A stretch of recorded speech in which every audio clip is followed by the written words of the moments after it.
Welcome to Hurrdat Sports Radio. And the Kraken win it on the far side. To the near boards, Burakovsky.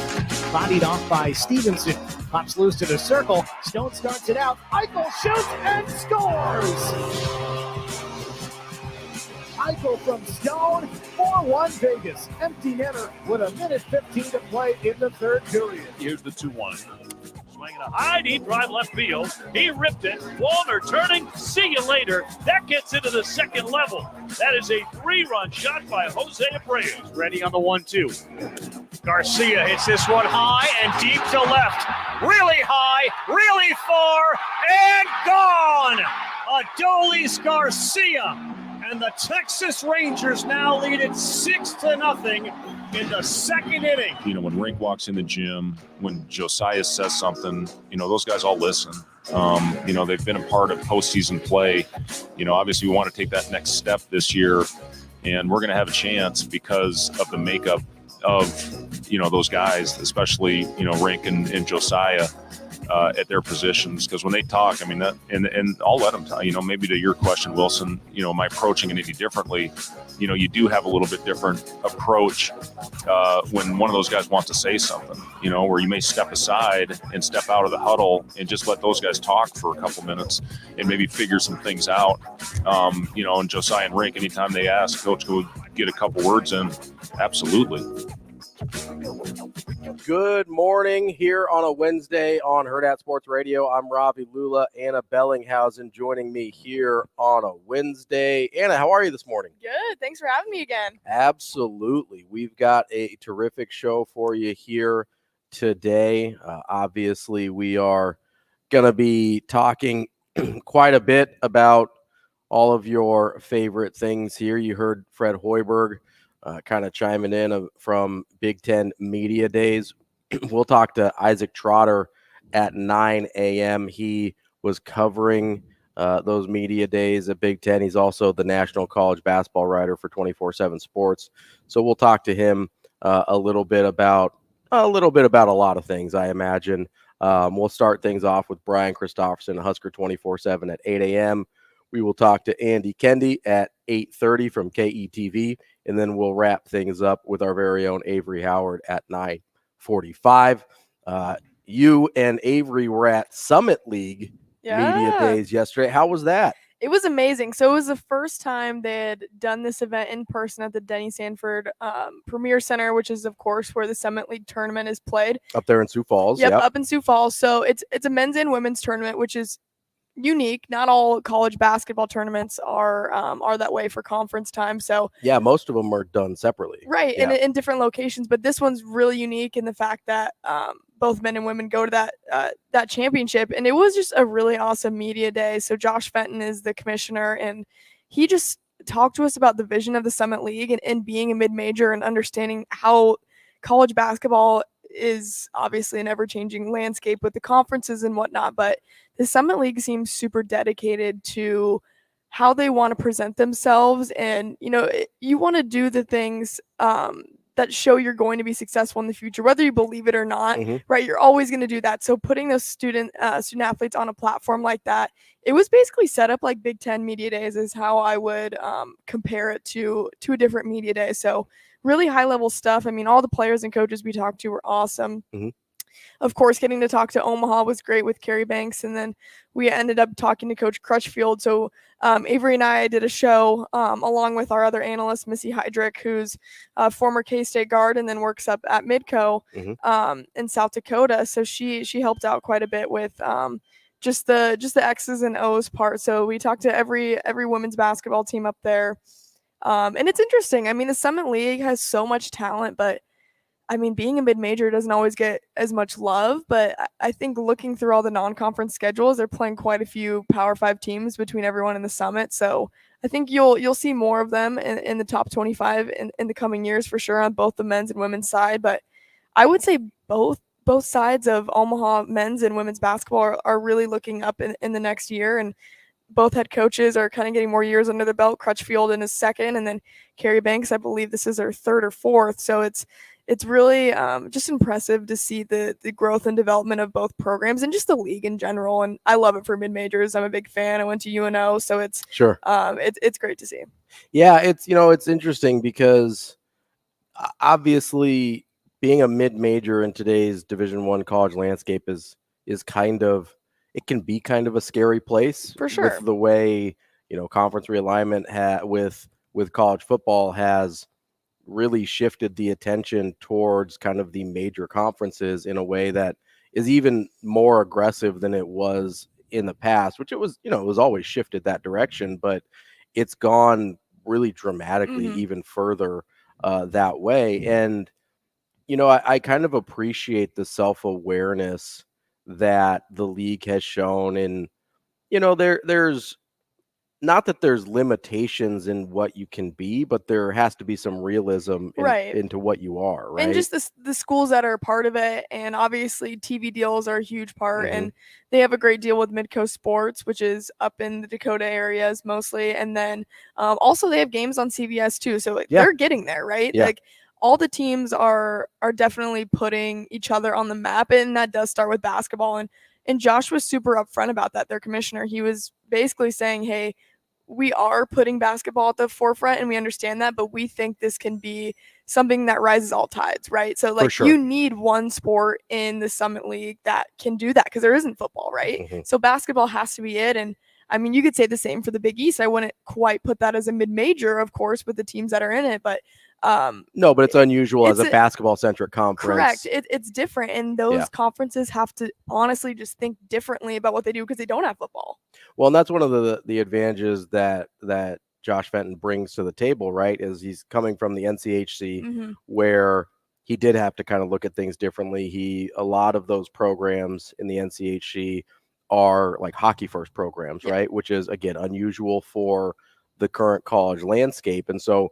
You would look at that and be, okay, maybe that's not a total fit in terms of what the Summit League maybe needs, but it seems like they identified, hey, he's had success identifying and kind of helping a league flourish that isn't that isn't a football first league.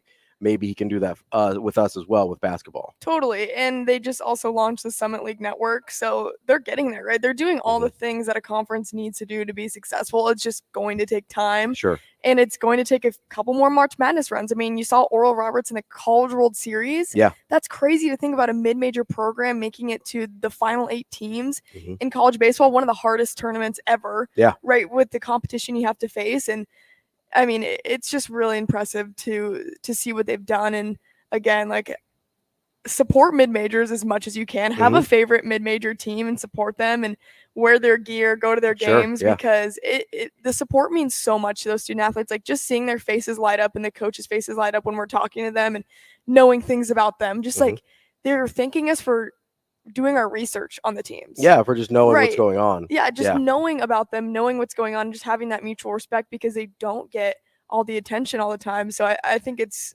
really important just to support those mid-major schools. And it was just very rewarding to be up there and just be a small part of that media day. Well, and, I've always had a soft spot in my heart for mid-majors, obviously growing up in Omaha where Creighton was the mid-major when I was growing up. And obviously they've moved on to the Big East, but it's at kind of around that same time, Omaha made their transition into Division I and kind of took the place as the mid-major Division I team in Omaha. Speaking of which, Frankie Fiddler made all Summit League first team preseason, which is awesome. Love that kid. Very well deserved, incredible basketball player. But, there is this kind of romantic notion about mid-majors, 100%. right? It's the Cinderella and March Madness. And, when I was growing up, the bracket buster thing that ESPN started doing was one of my favorite things of the year. You get showcased on ESPN and on the big networks and in these marquee matchups that you normally wouldn't get from those types of teams. And so, it's just because Creighton has moved on and grown and deservedly so, right, doesn't mean that kind of nostalgia for mid-majors 100%. There's just something special ever goes away, right? About watching Creighton, Drake, or Wichita State. Like you just can't replicate that anymore. And listen, don't get me wrong, we're not complaining about playing UConn. I'm not missing any trips to like Peoria and Carbondale anytime soon. Like I will take Chicago and New York over that like, for sure. But there is, the NCAA men's basketball tournament is my favorite sporting event in the world. 100%. It is the thing that I care about the most. It is Christmas for me. Like I can't even. So when 2020 happened, right, and they canceled the tournament. My wife and I had only been married for 6-ish months. We got married in summer of 2019. And so like she knew that I cared about this, right? Mm-hmm. But like when the tournament got canceled in 2020, I was visibly like shaken as if someone I knew and loved had died. Yeah. And she's like, I don't understand what's happening right now. She's like, get over it. Yeah, she was like, I get you're upset, but is it that big of a deal? And I was like, Natasha, this is the thing I care about outside of like family and friends and dogs. The thing I care about most in the world. Mm-hmm. I was like, imagine that Christmas lasted for 4 days because she loves Christmas. It's her favorite thing. I go, and imagine they were just like, hey, we're not doing Christmas this year. Like, how would you feel? And she goes, oh, okay, I get it. Like I was to the point of almost like tears because they canceled the NCAA tournament. It is I was like, I have to wait a whole nother year. I think because at the time you're like, I don't know what this looks like. That was March 2020. Right. You're like, I hope a year from now this thing is over and done and we can watch the tournament again. But so I think that's where, besides Creighton, a lot of my love for mid-majors comes from, because all the stories that we talk about, right? Mm-hmm. Whether it's Gonzaga, who has turned themselves into a major program while still playing in a mid-major conference, or the Jimmer Fredette run, or Steph Curry. Like that's where I fell in love with Steph Curry. Right. Like that's, you'd be challenged to call Davidson even a mid-major. Like they get called a low major a lot of the times there, right?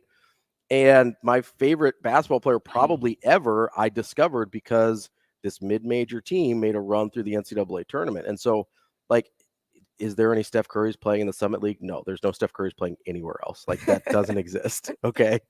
But like Frankie Fiddler's a great basketball player. He's super fun to watch, right? Like there were people all over the country that hadn't ever watched Doug McDermott until they went into the Big East. And probably fell in love with the way he played too. Yeah. That weren't even Creighton fans whatsoever. And not just him, but the way the whole team played, right? That team was so much fun, the way they played. And, that's kind of where the whole let it fly thing was born, was out of teams like that. And so that's all just to say, like, I understand there's other things that command your attention, but mid-major basketball is incredible to be fun. a part of. And the Summit League tournament, again, is a blast up there. I think it's one of the best tournaments just in general for conferences. And it's a super short road trip from here. You just go to Sioux Falls. What is that, like 3.5? 2.5 hours. 2.5 hours, see? It's not even that bad.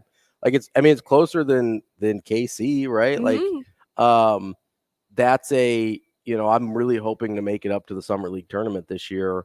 And I hope Omaha has a good year. I mean, I think they were picked to finish 7th. Yeah, so Omaha men's, and then the women's side I believe was 6th, but it's funny though because the women's team has gone to back-to-back championship finals, and last year they were picked 10th in the preseason polls, and then ended up going to the final and getting beat by SDSU, which was a great team and had like generational players on that team, right? And went into March Madness and won a game even, and almost won a second. So I mean, you just never know, and that's what I love about that tournament, because they bring every team. It's not like only a certain half go or whatever it was in the past, right? Everyone qualifies and anything can happen, because it's been a 2-bid league in the past, just given on the women's side. On the women's side, because of SDSU and South Dakota being in the top 25 at one point or the other. But typically, I mean, it is a 1-bid league, and I think that's what makes those tournaments so special, because, in the Big East tournament, half those teams know they're already going to March Madness, right? So they're not necessarily playing for everything on the line. Of course, everyone wants to win a championship. No, but the stakes of that specific tournament are lower. Yeah, the stakes of that tournament are for sure lower.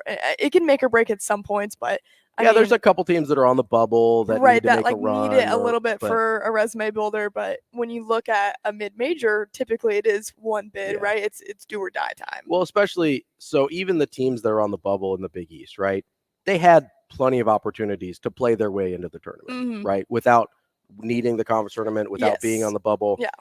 with mid-major teams, and I remember this very well as a Creighton fan watching in the Missouri Valley, which even they sometimes got multiple bids, but not always, was you could have an incredible season. And if you don't still perform in the conference tournament, sorry, you're in the NIT. It's like a mini March Madness. It is. It really is. Like that conference tournaments are sort of part of that whole It's fun. Basically a playing tournament. It is. Honestly. With these mid-major tournaments, they're like the wild card round we just saw in baseball, right? Where you've got this limited opportunity to continue your season.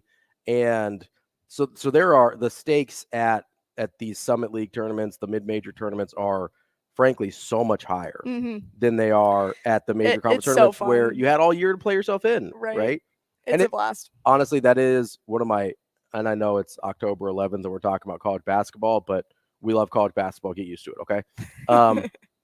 There's plenty of football to talk about. We will get to football, I promise. But one of the big things that is my pet peeve about March Madness is it seems like at some point they shifted from, hey, we're going to look at some mid-majors and whatever and try and get more of those teams in the tournament to, well, the strength of schedule of these sort of mediocre Power 5 teams is so high that it boosts their metrics and things like that, where you end up with an 18-13 major conference team. It's like, hey, they had 31 opportunities to prove that they deserve to be here. And you're taking out a 21 win team from not even a 21, like a 26 win team, right? A 26 win team from the MAC. There's been 26 and 27 win St. Mary's teams that don't make the NCAA tournament because their strength of schedule is not high enough. It's like, guess what? Nobody wants to play them. No major conference teams want to play St. Mary's because they're not going to have a high enough RPI at the end of the season or whatever they call it, net ranking now at the end of the season. Sorry, I'm old. I'm going to call it RPI till I die probably. But they don't have a high enough RPI at the end of the season to make it a quality loss if you lose. But there's a really good chance you could lose to them because they're a good basketball team. Yeah. It's the same problem Creighton found themselves in for years. And so it's like nobody wants to schedule you. No. And so you are in this place where it's almost impossible to get your strength of schedule high enough to be able to get a at-large bid, but you're in a conference where you have to play Gonzaga every year, and you're probably not winning that conference tournament.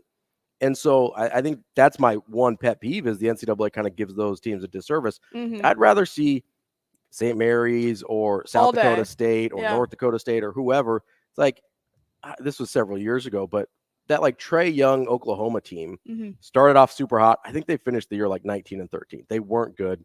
They had 32 opportunities to show they deserved to be in the big dance. And they just showed they didn't I think they were like 5-12 down the stretch. They were terrible down the stretch. And they still got in the NCAA tournament. I think it was at the cost of a team like St. Mary's. And I'm just like, I don't need to see those teams again. I need to see these teams. I need to see the Summit League teams. I need to see West Coast Conference teams. I need to see Missouri Valley teams. I've seen Oklahoma 100 times this year. They're not good. Just like, let's get over that. Let's give these teams an opportunity. And so I hope they can fix that. And honestly, I hope the exposure that things like the Summit League Network and stuff like that sort of allow voters or allow the committee to see these teams a little 100%. Bit more. Yeah. And it just gives them more of a platform because it is important because the voters and everyone on the committee does have eyes, right? So they're looking on social media, they're looking for these games, and it's harder if they're not as accessible. And I think that's one of the points that Josh made was just how can we put our athletes out there more, and not only in basketball but in soccer and every other sport, because it's so important to uplift everyone, but also make sure you have the platform and the ability to take all of the content between every sport and put it all in one place so it's easy for people to find it, whether you're a fan or whether you're on the committee or whether you're a coach of a different team, right? So not good for scouting, I guess, but when you're looking at all these mid-majors and how they use their platforms, not every school has the deal with ESPN Plus, right? So you have to find different ways to get your content out there. And I think it is a creative way. The Big East does it with the digital network that they have too. So it goes both ways of putting your athletes on the map. And that's one way to do it because like you said, Ravi, I would love to see more mid-major schools get into the tournament because it's just going to make it more fun. Yeah. That's the part about the tournament everybody loves, right? I don't care about seeing a 18 or 19 win major conference team, see if they can make it to the Sweet 16. I don't care about that at all. They're probably losing anyway. They've shown all year they weren't good enough to compete at that level or couldn't consistently get themselves to compete at that level. Like, I want to see the teams that haven't had the opportunity yet. I want to give them the chance to see, hey, like, yeah, I can compete at this level. I just didn't have a chance to do that during the regular season. And that's the part, like I said, if I had one bugaboo about the NCAA tournament, get me on the phone to whoever's leading that committee this year. We'll see if we can figure it out. Certainly didn't mean to talk about 20 minutes of Summit League basketball there, but here we are. We will get to thank you guys. We will get to a bunch of other stuff, including Fred Hoiberg later on in the show. We're going to talk, as I mentioned earlier, to Isaac Trotter. He is the national college basketball writer for 24/7 Sports. We'll get into lots of media day stuff from the Big Ten. We've got some Rule audio. I think he actually said some interesting things. Yeah. I think he maybe told us that there's a new starting quarterback without really saying there's a new starting quarterback officially. That was interesting. Some stuff about Marcus Washington as well, which is not good news on the knee. But we will get to a bunch of that Rule audio, at least discussing it coming up next. Probably no surprise, but Dylan Brooks from the NBA in preseason has already pissed me off. So we'll probably talk about that a little bit later as well. And I've got a little game. I've got a little would you rather game for Anna later. Okay. With specifically, because we're kind of getting into that season, kind of in our holiday gauntlet season. We go Halloween, Thanksgiving, Christmas, New Year's, all in a couple months here. So, I think we're gonna do a little holiday food would you rather. Some people know I've got some reasonably spicy takes about Thanksgiving food, but I'm not going to try and taint you with my views here. We'll let you answer those coming up later. So that's pickle. Thank you, Shane. That's what's coming up on the show today. Reminder, you can listen to us on AM 590 ESPN Omaha, ESPN Tri-Cities. Of course, we're on YouTube, Twitter. We appreciate all of our commenters. Thomas in the stream already, and Les on Twitter talking to us from Mexico. Listen, I'm going to be honest. I really like Hurrdat Sports. I like our programming. If I'm in Mexico, I'm not listening to talk radio. I'm sorry. Like, that's just not on the table. But we appreciate the loyalty of our guy Les. He comes out to some of the breakfast sometimes, and good dude there. We appreciate him listening in. Where's the last place you went on vacation? This last weekend in Arizona. Arizona. What's in Arizona? Just friends. Okay. I tried to hike Camelback Mountain. Okay. Didn't go well. Oh, what so happened? I went I think we went at like 9 or 10, and it was 100 degrees. At 9 in the morning? Yeah. In October? Yep. Okay, cool. In Scottsdale. And there was a park ranger at the bottom of the mountain and was warning us that someone had died yesterday. Cool. Like the day before we had went. I was like, just hiking? Yeah, I think from dehydration they had to do like a emergency lift off of the mountain for this person.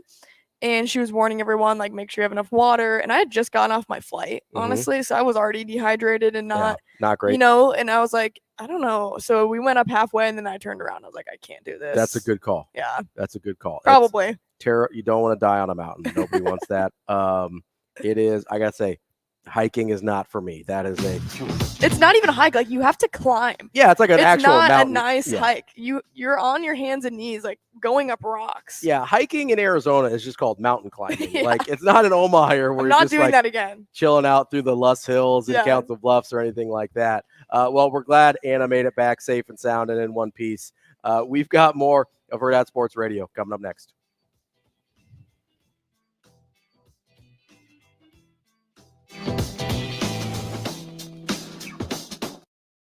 We will be back.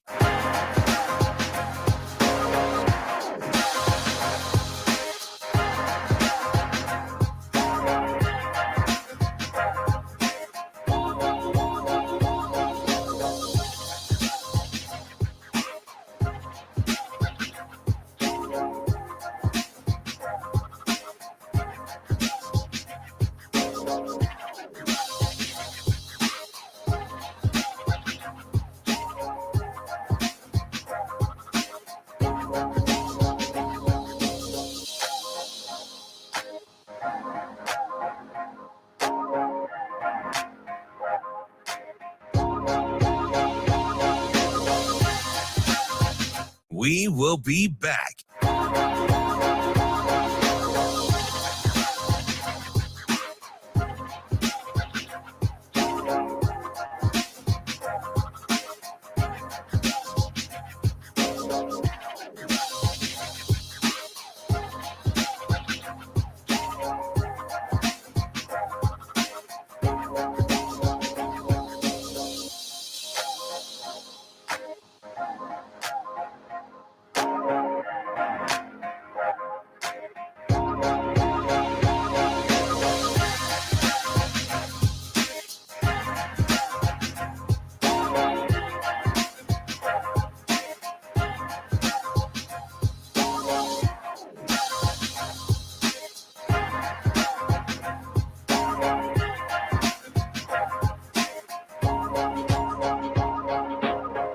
We will be back.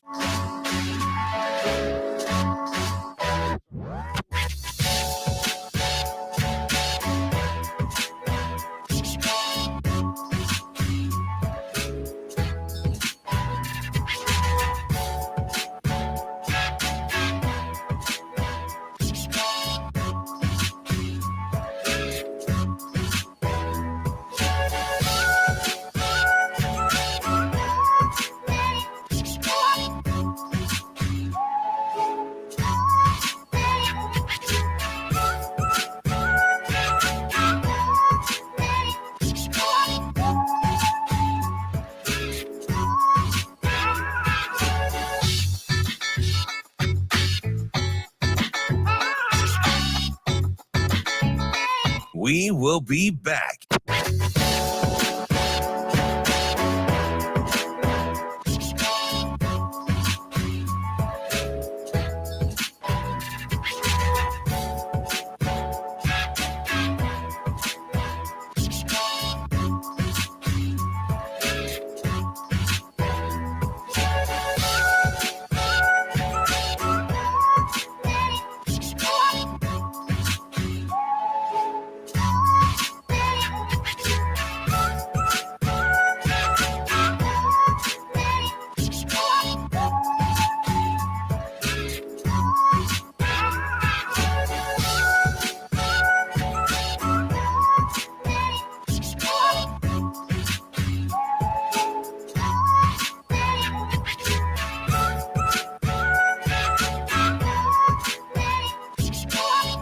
We will be back.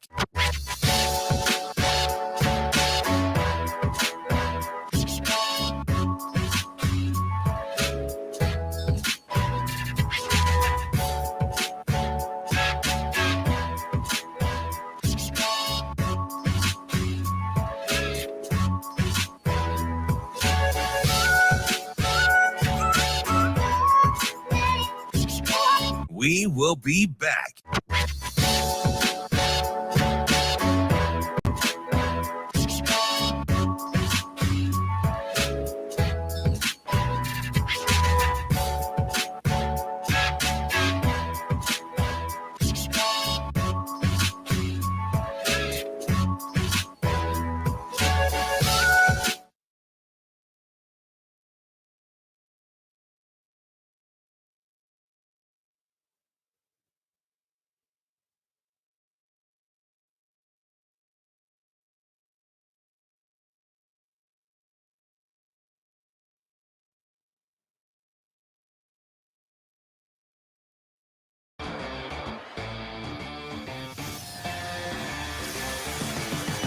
You're listening to Hurrdat Sports Radio.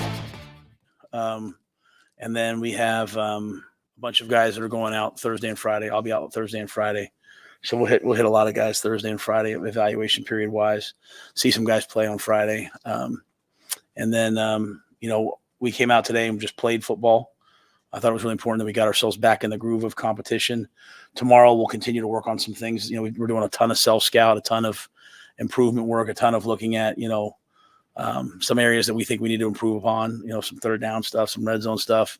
We'll implement some of that. Thursday will be a lot of Northwestern stuff to get a jump on them. They have a bye week too, so they know who we are. We know who they are. So, but to me right now, the goal is for us to go 1-0 this week, just in terms of improving ourselves and getting the young guys some good work.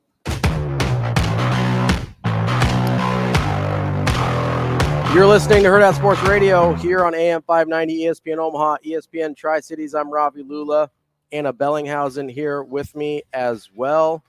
So, Anna, I have to admit here, I have a little bit of the yips with your name.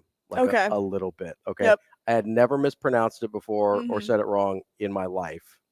Not that I've had to say it a lot prior to us hosting shows together.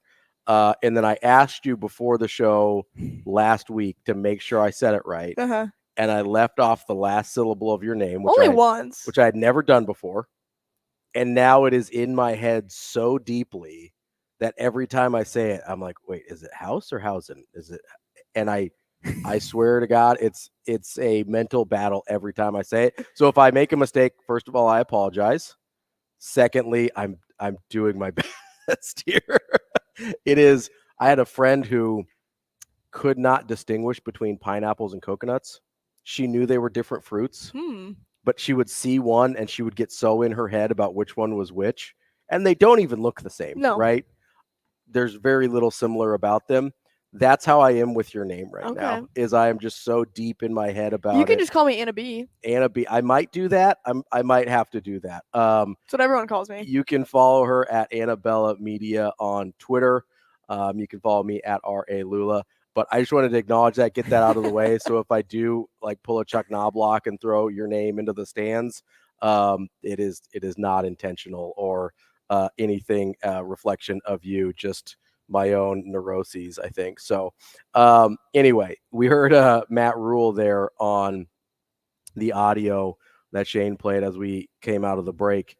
And, he said some things yesterday that I actually think he told us some things. For sure. Which you don't always get out of coaches, especially in that situation. First and foremost, obviously, tough news on Marcus Washington. That is a pretty depleted group already, to say the least. Yeah. And he was he was playing as well as anybody in that group. I mean, Billy Kemp has done well, but it seemed like Marcus Washington had sort of developed a little bit of chemistry with 100%. with Heinrich Harburg. And so that's a big loss, obviously. We've been clamoring to see the freshman wide receivers. Well, we don't really have a choice now. This might be one of those be careful what you wish for situations. So really tough for Marcus Washington, who I think is in his 6th year already. So he's been around. Likely not coming back. I don't think did he miss a game early in the season with the hamstring? He might have. So he maybe still has only played 4 games. So there might be a medical redshirt. Yeah, but does he want to go back to college for a 7th year? That's the other question. So best wishes to Marcus Washington on all of that. But the other thing that Coach Rule said that I think maybe slid under the radar, I didn't really see anybody else talking about this, but he goes, Rule said, Jeff's out there now. He's back healthy now. And then he said, hey, Heinrich started the last several games, so he's going to be the starter, but there's competition, whatever. I think he low-key, without us even asking, because we had been asking a few, I say we as in people that go to the press conference. I don't typically. All right. What do you guys got? And we, people have asked, hey, has Heinrich replaced Jeff as the starter? Is he ahead of him? Whatever. And Rules kind of danced around that question quite a bit. And then he kind of just came out and said it without anybody asking. Is that how you took those comments as well? I would say so. Yeah. I was kind of like, if there was a game today, Heinrich would start. Yeah. That was kind of how he danced around that question, right? Whether or not Sims is going to be 1000% healthy for this next game here. But I think he gave a kind of ambiguous answer of, Heinrich is starting. And I also like the fact that he did mention, hey, I don't name a starter because I want there to be competition. Because honestly, you don't want those guys to get comfortable. No. You don't want them to get comfortable in their position and think that, I won the starting job, right? Because you want to continue that internal competition just for the pure fact that there is no solid QB1, right? Yeah. You have guys that are talented, but you don't know what they can necessarily produce in different situations. So I think I liked how he answered the question, whether or not there was even a question posed. It was kind of an interesting way, and I'm surprised again that he did kind of come out and really say gave us that much. right, Yeah. that gave media that much. But again, I still think Heinrich's the guy. From at least what his statement was, at least it seems that way. Yeah, it's the way I took it was, especially because on the front end he mentioned that Jeff is healthy now, and really didn't couch it. Every time he had talked about Jeff's status before, he'd kind of hedged it a little bit. It's like, well, he's not 100%, but he's out there, and he just said he's back healthy now. So I took that for what he said it as.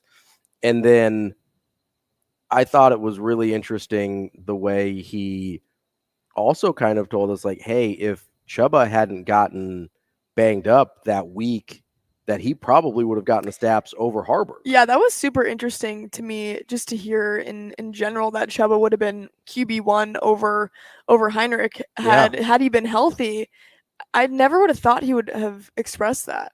Yeah, I thought that was interesting. Yeah, I did too. And he talked about how, hey, he said before, I think we've got 3 quarterbacks that can help us win, but that's really the first time that he said, he had said that Harburg had been 2 or 3, depending on what part of the year you were in, and then Chubba got a little banged up. So, I mean, you maybe could have surmised that from what he had said before, but he just really came out and said, yeah, I think Chubba would have started or would have gotten those snaps over Harburg. But maybe that was kind of a backwards compliment to Heinrich, and hey, we didn't think that you were going to be that successful, but you proved us wrong. Yeah. Right? And you proved that you are maybe the best quarterback out of that group. Maybe a little bit of motivation for Chubba as well to say, like, hey, this really, you could still. He was low-key calling people out. He was like, hey, you could still be this guy. Yeah. You were ahead of Heinrich.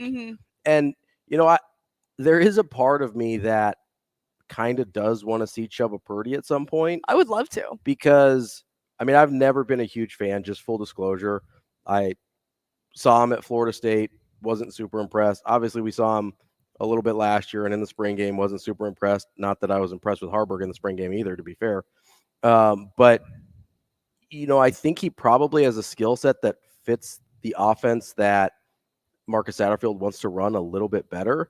And I think he's probably the most natural passer of that group out of Sims and Harburg and Purdy. And so I wonder if with the strides we've seen Harburg make, like, has Purdy made similar strides? Because if he has, that might be a pretty good quarterback in that room. That's what I'm wondering too, just at practice. I mean, you're going up against a good defense while they might not create too many turnovers in practice. And I've seen that brought up too of, hey, if this defense had been creating turnovers in practice, would Jeff Sims have been QB1 still? Right. And that's an interesting point too. But I think that Chubba must be, right? Because if it's a QB competition every week, the guy that no one's been talking about is Chubba Purdy. Absolutely. And why wouldn't he want to be that starting quarterback and kind of prove people wrong too? I'm sure he has a major chip on his shoulder just from being injured and now being healthy and seeing that, hey, that's my spot, right? Like, I'm sure in his mind that he's saying, hey, that's rightfully mine to go get. Sure. Yeah. Well, and he's I think people kind of forget he was a pretty highly touted guy coming out of high school. He was a 4-star, obviously went to Florida State. You see where Florida State is now. And you look at him and you go, he's kind of the forgotten man at this point. He's sort of in a position that Heinrich Harburg was in last year, where people just forget about him, haven't really talked about him. And, I'm not totally convinced if he's healthy that he might not even still be the best person for this job, not to create unnecessary quarterback controversy. But I do think, there's a fine line between quarterback controversy and quarterback competition, right? Quarterback competition is really good. Quarterback controversy is probably more of a media thing than a locker room thing, although I think it can certainly spread there too. If there's, I think it's more of a they see it personality and leadership thing, right? I think it really only becomes a controversy in the locker room if the majority of the team thinks somebody who isn't playing gives them a better chance to win. Sure. I do want to touch on that topic you brought up though, because Ryan on Twitter asked a really interesting question about evaluating the quarterbacks in camp compared to what the defense has been doing this year in the season. And I want to touch on that next. We'll do that here on Hurrdat Sports Radio.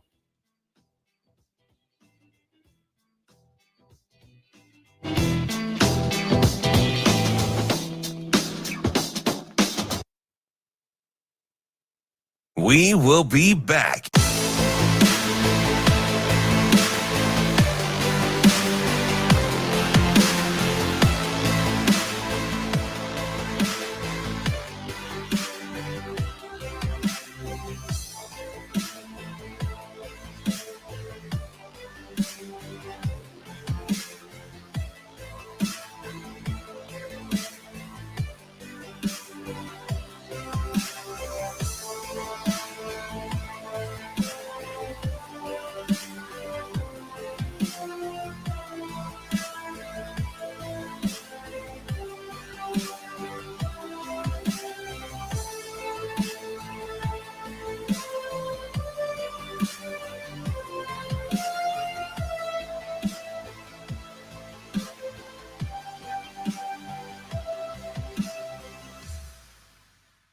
We will be back.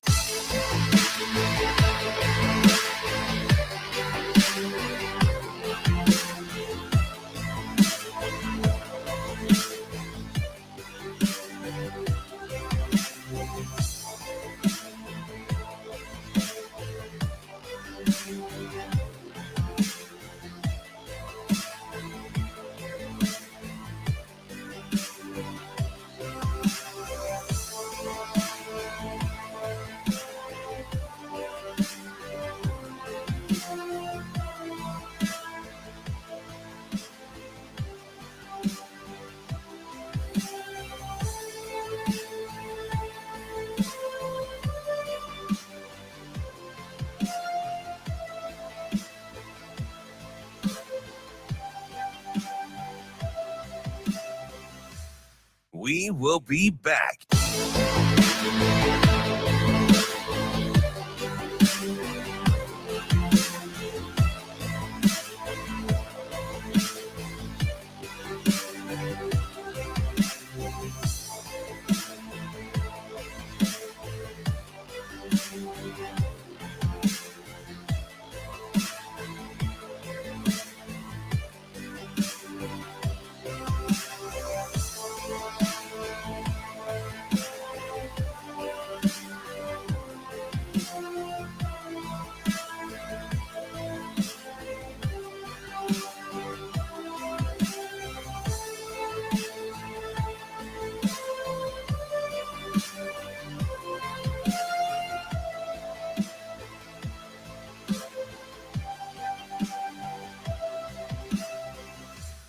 We will be back.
You're listening to Hurrdat Sports Radio.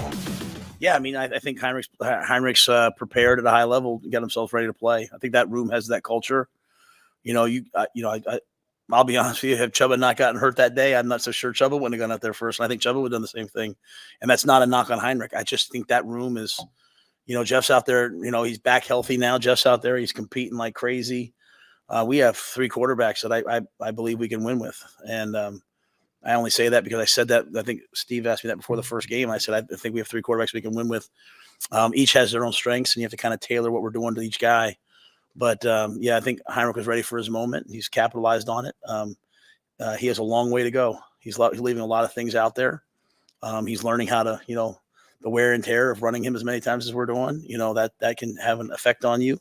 And he's gaining that.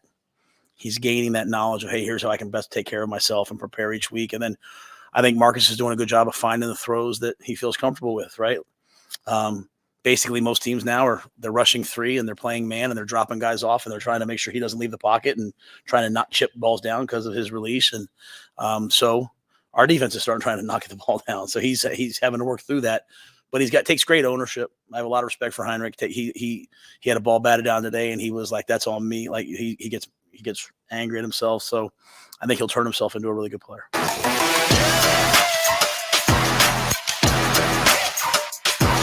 Wrapping up hour number 1 here on Hurrdat Sports Radio. I'm Ravi Lulla. That's Anna Bellinghausen. Nailed it. We are live on AM 590, ESPN Omaha, ESPN Tri-Cities, Twitter, YouTube, all the places you get the podcast. You can find us as well. That was that Matt Rule clip that we had talked about in the previous in the previous segment about kind of the quarterback competition in that room. And, I've always been one to believe that competition brings out the best in everyone. And if there's certain guys that don't like competition, then maybe those aren't the guys that are going to do much winning for you, And I get really, I'm going to die on this hill. I get really frustrated when that same philosophy isn't taken in recruiting as well. Mm-hmm. Because you see, especially at the quarterback position, you see so many schools only take one guy per class. And I don't know how they expect to have competition in the room if you're only taking one guy per class, right? Are you adding Danny Kaelin and Anthony Rizak? I would like to. I would like them to add Anthony Rizak and along with Danny Kaelin, because they're different guys, right? They're different guys in their skill sets. They're different guys in their mentality and their mindsets. And listen, I don't know if either of them are going to be successful at the next level, but I think when you have a variety of skill sets and personalities in a room, you're most likely to get the best out of everyone. Mm-hmm. So you're most likely to get the best version for you on the football field, regardless of who that is, right? Yeah. Obviously, Danny Kaelin has a skill set that not just Nebraska, but a lot of schools found attractive. Obviously, Anthony Rizak has not had the same recruiting hype and success that Danny Kaelin had, but I still think he has things that he brings to the table that could be really valuable to a Power 5 quarterback room. And a lot of those things differ from what Kaelin brings to the table. So bring those guys together and see which one rises to the top. That's all I'm looking for, whether it's with the recruiting class or the current group.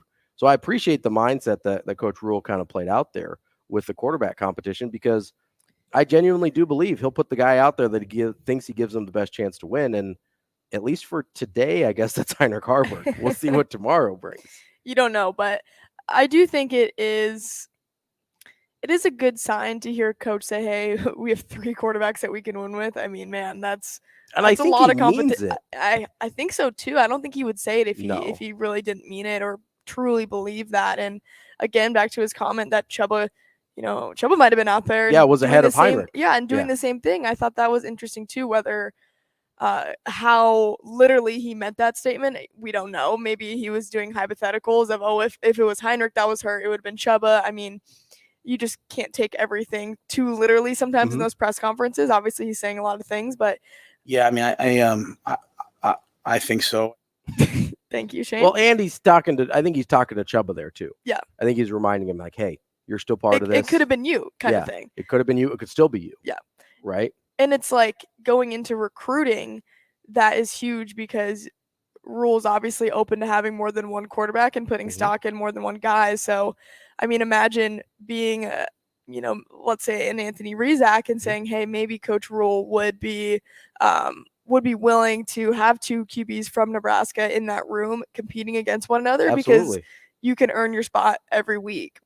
And they'll give you a fair shake, right? You'll get a fair shake, and maybe you don't want to start a different quarterback every week. I don't think any offensive coordinator or play caller would enjoy that, but I think it's a fair shot and it's a fair opportunity. And in this day and age of the transfer portal and the injuries, crazy injury bug that even Nebraska has seen, you just never know. Yeah. And I think if you're passionate about being at Nebraska or you're passionate about staying in your state and playing, I think there's always opportunity for more than one quarterback in a class. And again, to your point, Ravi, I think competition does breed the best version of yourself, because if you're not internally competing and externally competing, then who are you trying to improve, right? Who are you doing this for, right? If it's not for yourself, then at least it's against another person that could have your job.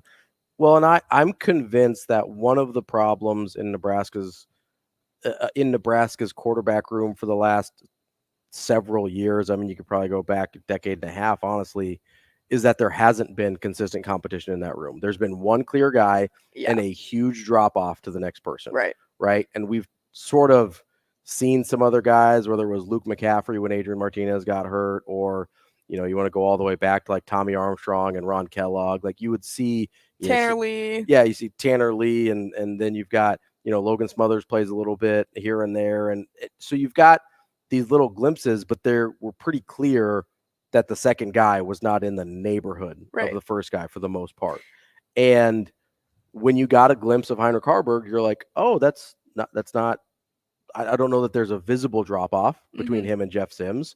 You can make an argument that there's things Harburg does better than Sims, and I think I would make that argument. But I think that's one of the things that has plagued Nebraska football is not having competition at their quarterback on their quarterback depth chart. And so I think that's something you have to that's not going to happen on accident, right? You have to actively go out and try and create competition in that room by the way you recruit, whether it's in the transfer portal, whether it's in the high school ranks, whatever it is. Yeah. If it's not Anthony Rizak, fine, right? Like, I think he's going to get his offer from somewhere, whether it's Nebraska or whoever else. Like, for sure, that's fine. But I do think you shouldn't put all your eggs in one basket for a quarterback per class. I think you should continually try and get competition in that room. And if guys don't want to deal with that competition, they're probably not the right guy. Exactly. Like, I don't know any high-level athlete worth their salt that is afraid of competition or that isn't confident that he'll win the competition. And with the transfer portal the way it is now, it is a lower stakes gamble than it's ever been because you don't have to waste a year if you lose that competition. You just move on. Right. It's not like you have to sit out a year and waste a red shirt or anything like that. So I would love to – I like that there's competition in the room today. I would love to see competition in the room moving forward as they recruit. But I do want to get to the question that Ryan asked on Twitter that you kind of alluded to last segment of how much do you think the defense's performance in practice impacted the way the quarterbacks were evaluated? Because this has been a very good defense so far this year, but not taking the ball over a ton or turning the ball over a ton from the opponents. Do you think that maybe gave the coaching staff a false sense of what Jeff Sims was and how much he had maybe improved in taking care of the football? I think so. I think there's definitely merit there in the fact that the defense probably and wasn't creating many turnovers during practice because you don't get a true evaluation of how he takes care of the ball. And obviously that's been very important and been the main factor in a lot of these losses. But I think it's tough to say because if you're day in and day out with the defense, I still think you're getting to see a true version of that quarterback, obviously against that same defense. So you're getting the same tests every single day. And maybe Jeff Sims just really figured out that Nebraska defense and use his athletic ability to prove that every day. But I think there is some merit to that in how the decision was made at quarterback. But I mean, honestly, if you're thinking back to the very first days after Matt Rule was hired and then bringing in Jeff Sims as a transfer, honestly, there was never a doubt in my mind that he was going to be QB1. Yeah, I mean, that's fair. Like, that's totally fair as well. Not thinking about the mindset of not only fans, but media members. And I think the coaching staff themselves, I can't speak on their behalf, obviously, but Matt Rule went out and got Jeff Sims to be quarterback number one. And I think that. And he let Casey Thompson go. Right. Yeah. And from there on, it's confirmation bias, right? Right. You're seeing what you want to see in practice, and you went out there, you put yourself on the line to get this quarterback and put your trust in him. And there was plenty of other options, right, in the portal that he could have gotten, could have went, but he saw something in Jeff Sims that other people didn't see and that he felt would be the right fit at Nebraska. I still think he would have started whoever was going to give them the best chance to win week one. But I think there was a lot of weight put on Jeff Sims coming into the program. And at least for me, it was more so, hey, who did Matt Rule go out and recruit to bring in as QB1? Whatever Nebraska had in that quarterback room wasn't good enough. Was the vibe I felt. Well, and you've got, obviously you see it in the NFL when somebody drafts a quarterback. You see it in college when somebody recruits a quarterback. There's an obvious bias towards the guy that you picked, right? 100%. And whether that's conscious, subconscious, whatever, it's just a thing that happens, and it's it's natural. I will give him credit for reevaluating so quickly, but I also think it's interesting. I wonder if Jeff Sims had a better idea of how to handle that defense because he had played Tony White at Syracuse, with Georgia Tech. Like I just am curious how much that factored into the way they thought about Jeff Sims going into the season. Coming up next, we've got Brian Christopherson from Husker 24/7. We will continue our chat with Husker football here on Hurrdat Sports Radio.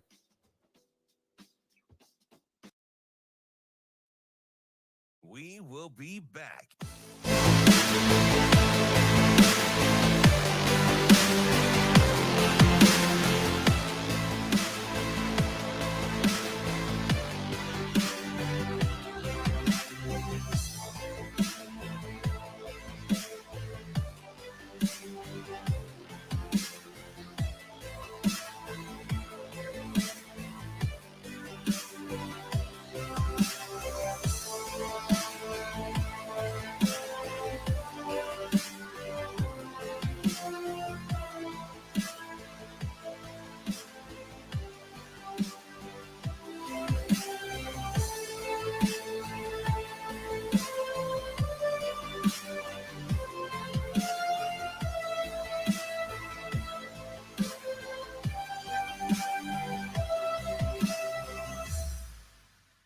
We will be back.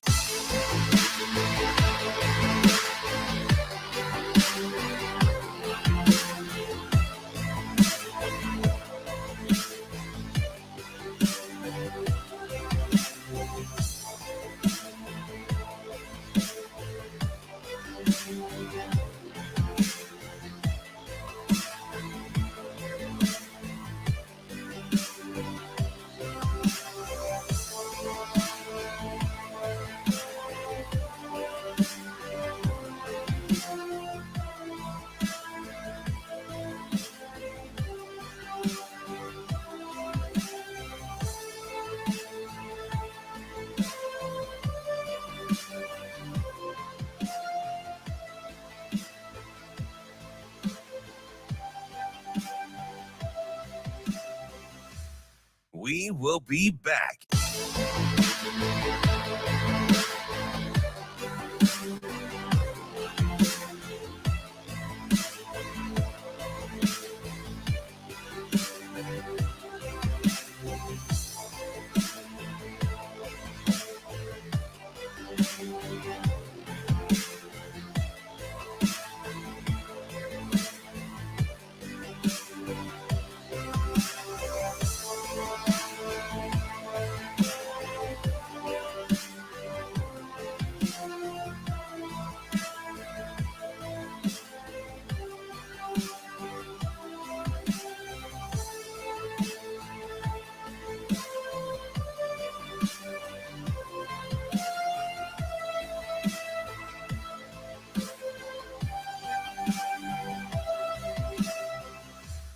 We will be back.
You're listening to Hurrdat Sports Radio.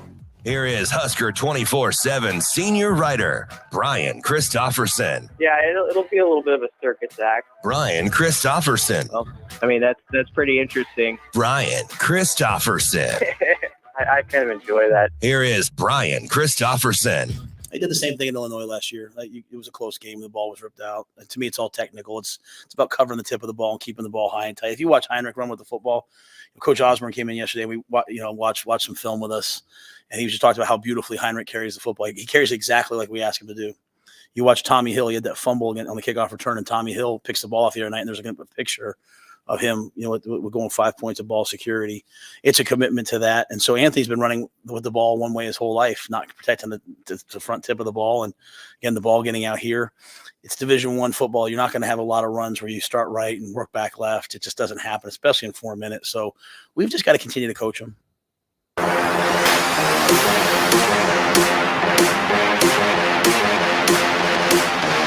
Kicking off hour number 2 here on Hurrdat Sports Radio. I'm Ravi Lulla. Anna Bellinghausen with me as well this morning. Joining us now on the Warhorse Sportsbook Hotline is our friend Brian Christopherson from Husker 24/7. BC, how you doing this morning? I'm doing pretty good, guys. I'm up in chilly Minnesota. I'll say I heard you're on your way to a Twins game.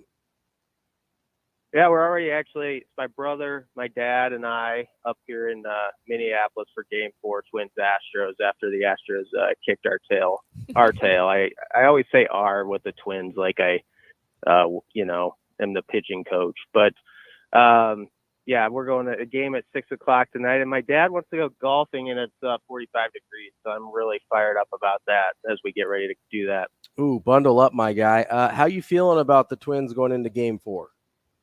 Not too confident, Okay. I'll say. But I've never been to a Major League playoff game, actually. So I'm checking that off the list, and I'm hoping we got a tight affair going into the 9th inning, and it gives me something memorable for our trip. Well, I think everybody outside of probably the greater Houston area is rooting for your Twins over the Astros. So good luck to you tonight. We hope you have a memorable experience. Let's get a little Carlos Correa walk-off for you. Might as well, right? Yeah, let's do that. So that would be all right. I didn't bring a trash can or anything. I think those jokes probably played themselves out, but we'll see. I think it'll be a rowdy crowd tonight. It was supposed to be a 1 p.m. first pitch, but it got moved back to 6 because the Rangers swept the Orioles. So the boys are playing late. It's going to be a little colder, but I've got my layers and I'll be ready for it. Well, and the colder it gets, the more you got to pregame a little bit to keep yourself warm, right? Yeah, there could be some of that going on. So it's called a booze blanket. See how it goes. Booze blanket there. I was talking about hot chocolate. I don't know what you're talking about, Anna. Yeah, that's what I meant too. Man, Anna. You could tell she was in college very recently with that. No, BC, I thought it was interesting. We were talking a little bit about Coach Rule's comments yesterday, and it seems like, kind of without coming out and saying it, he sort of told us, hey, yeah, Heinrich Haarberg has replaced Jeff Sims as the starter. Is that how you took those comments, or am I kind of reading too much into it? No, I mean, doing our best Columbo detective work, I would say. That's an outdated reference as well, but I would say that that's how it feels to me. At least for now, until Heinrich, unless he gives him a reason to make a move, I sort of don't know why you mess with it.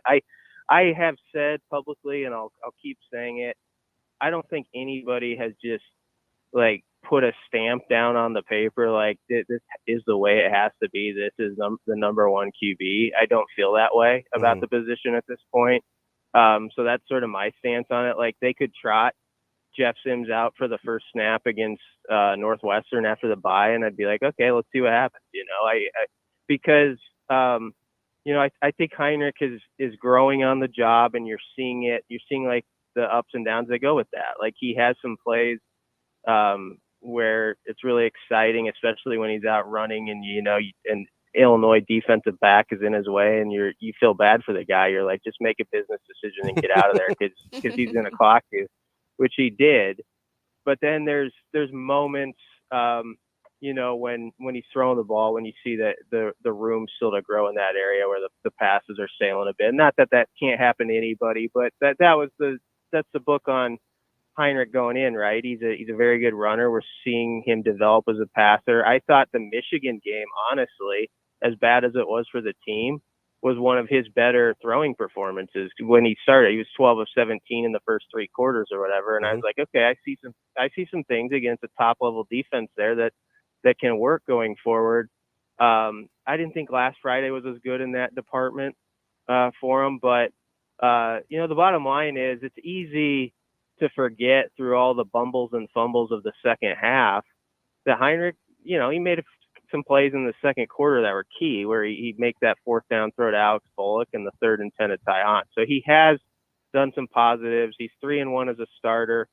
Do I think Jeff Sims might have been 3-1 as a starter against the same competition? Yes, I do, because I think the defense has been the lion for this team, and no matter who the quarterback is.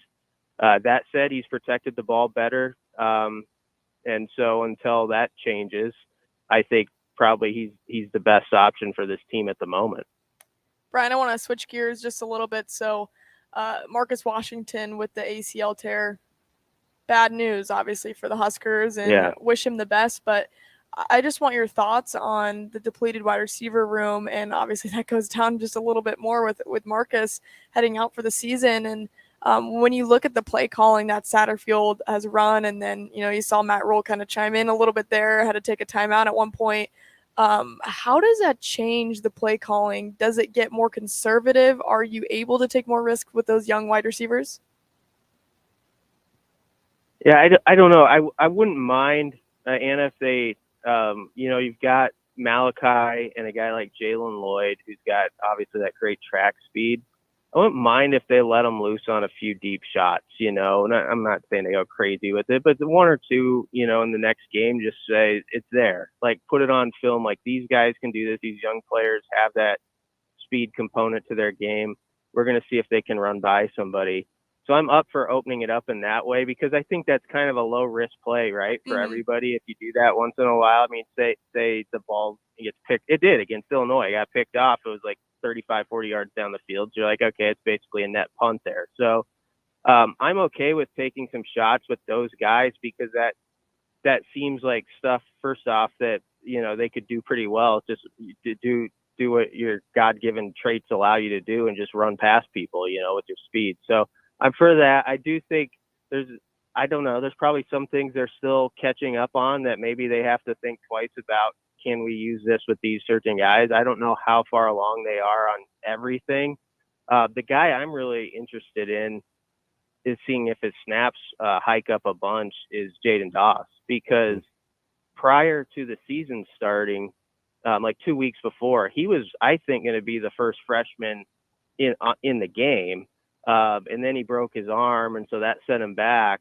And he only played 5 or 6 snaps because, his position was taken on Friday. But I wonder if he's a player that maybe now, with a little extra time, you can find some specific things for a jack of all trades type guy, where you can use him in creative ways. He was, as a recruit, and I don't want people to take this the wrong way, he was sometimes used as like the Debo Samuel type guy. That is, you could put him at a running back, you could send him on a reverse, put him all over the field. He can do those sort of things. So I'm curious if they might find some things for him. But obviously all eyes on Malachi. Played 57 snaps, and he got open too. At times there were some balls that could have been there that weren't. And he got his first catch out of the way. So, that has to feel good for him to have that behind him. And now let's see if he can use that as a launching pad. BC, are you surprised, impressed? I mean, you can maybe choose the adjective, but considering all of the depletion of the wide receiver room, the running back room, obviously the original starting quarterback, are you surprised that they are able to do anything on offense at all? Because if you had told me those things going into the season, I'd be like, oh, they haven't scored yet this year. Well, yeah, I totally get that question. I guess you got to do something. You got to hand it off or have something in your scheme. But yeah, it's been about the worst case scenario you could imagine. I mean, they've stayed relatively healthy on the offensive line, knock on wood, but everywhere else, I mean, you go through it. Think about Xavier Betts leaving in the summer, the Isaiah Garcia Castaneda injury, which sometimes can pass through your mind, but that happened, right away. And now this one to Marcus. So there's 3 guys you would have thought, if you had said back in, June, name like the top 5 wide receivers. Well, there's 3 of them gone. Right. Okay, name the top running backs. You would have said Gabe Irvin, Ramir Johnson. Some would have mentioned Anthony, but I think it was trending toward those guys at the top and Anthony third. Mm-hmm. So your top 2 running backs gone. I don't think Arik Gilbert was going to play, and obviously he's had difficulties off the field. But there's another guy that some people at one point thought could be a part of things, not involved. So, and then the QB situation. So that it's pretty amazing when you go through it all, as far as not just the number of guys who have been lost, but it's like every time you look down on the field, it's like, oh, that's a really significant guy. And I don't mean that to, you always say when any guy's injured, but Mm-hmm. when you see Marcus Washington down on the field as a senior, and he knows what he's doing, that's a guy that can win on a 3rd and 8 for you. He's proven that it can be done.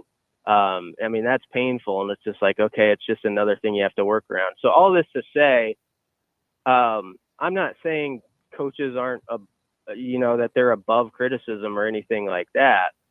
I'm just saying in Marcus Satterfield's first year as the offensive coordinator, when you're going to have that conversation about how everything looks over there, that this has to be in the top 3 sentences. Okay, what about all the injuries too? And what they're maybe having to do that they would rather, they'd rather be doing something else in certain cases, perhaps. So you got to factor that in, at least when we talk about this. BC, I'm glad you brought up Marcus Satterfield here, because I was thinking about not only the job he's done at Nebraska, but the first year he was at South Carolina, I believe that was the year that they had to pull a grad assistant out of the coaching staff to finish the year, or to start the year, I think, at quarterback because of all the injuries there. I mean, he might be kind of uniquely qualified to be in the position he's in right now, right?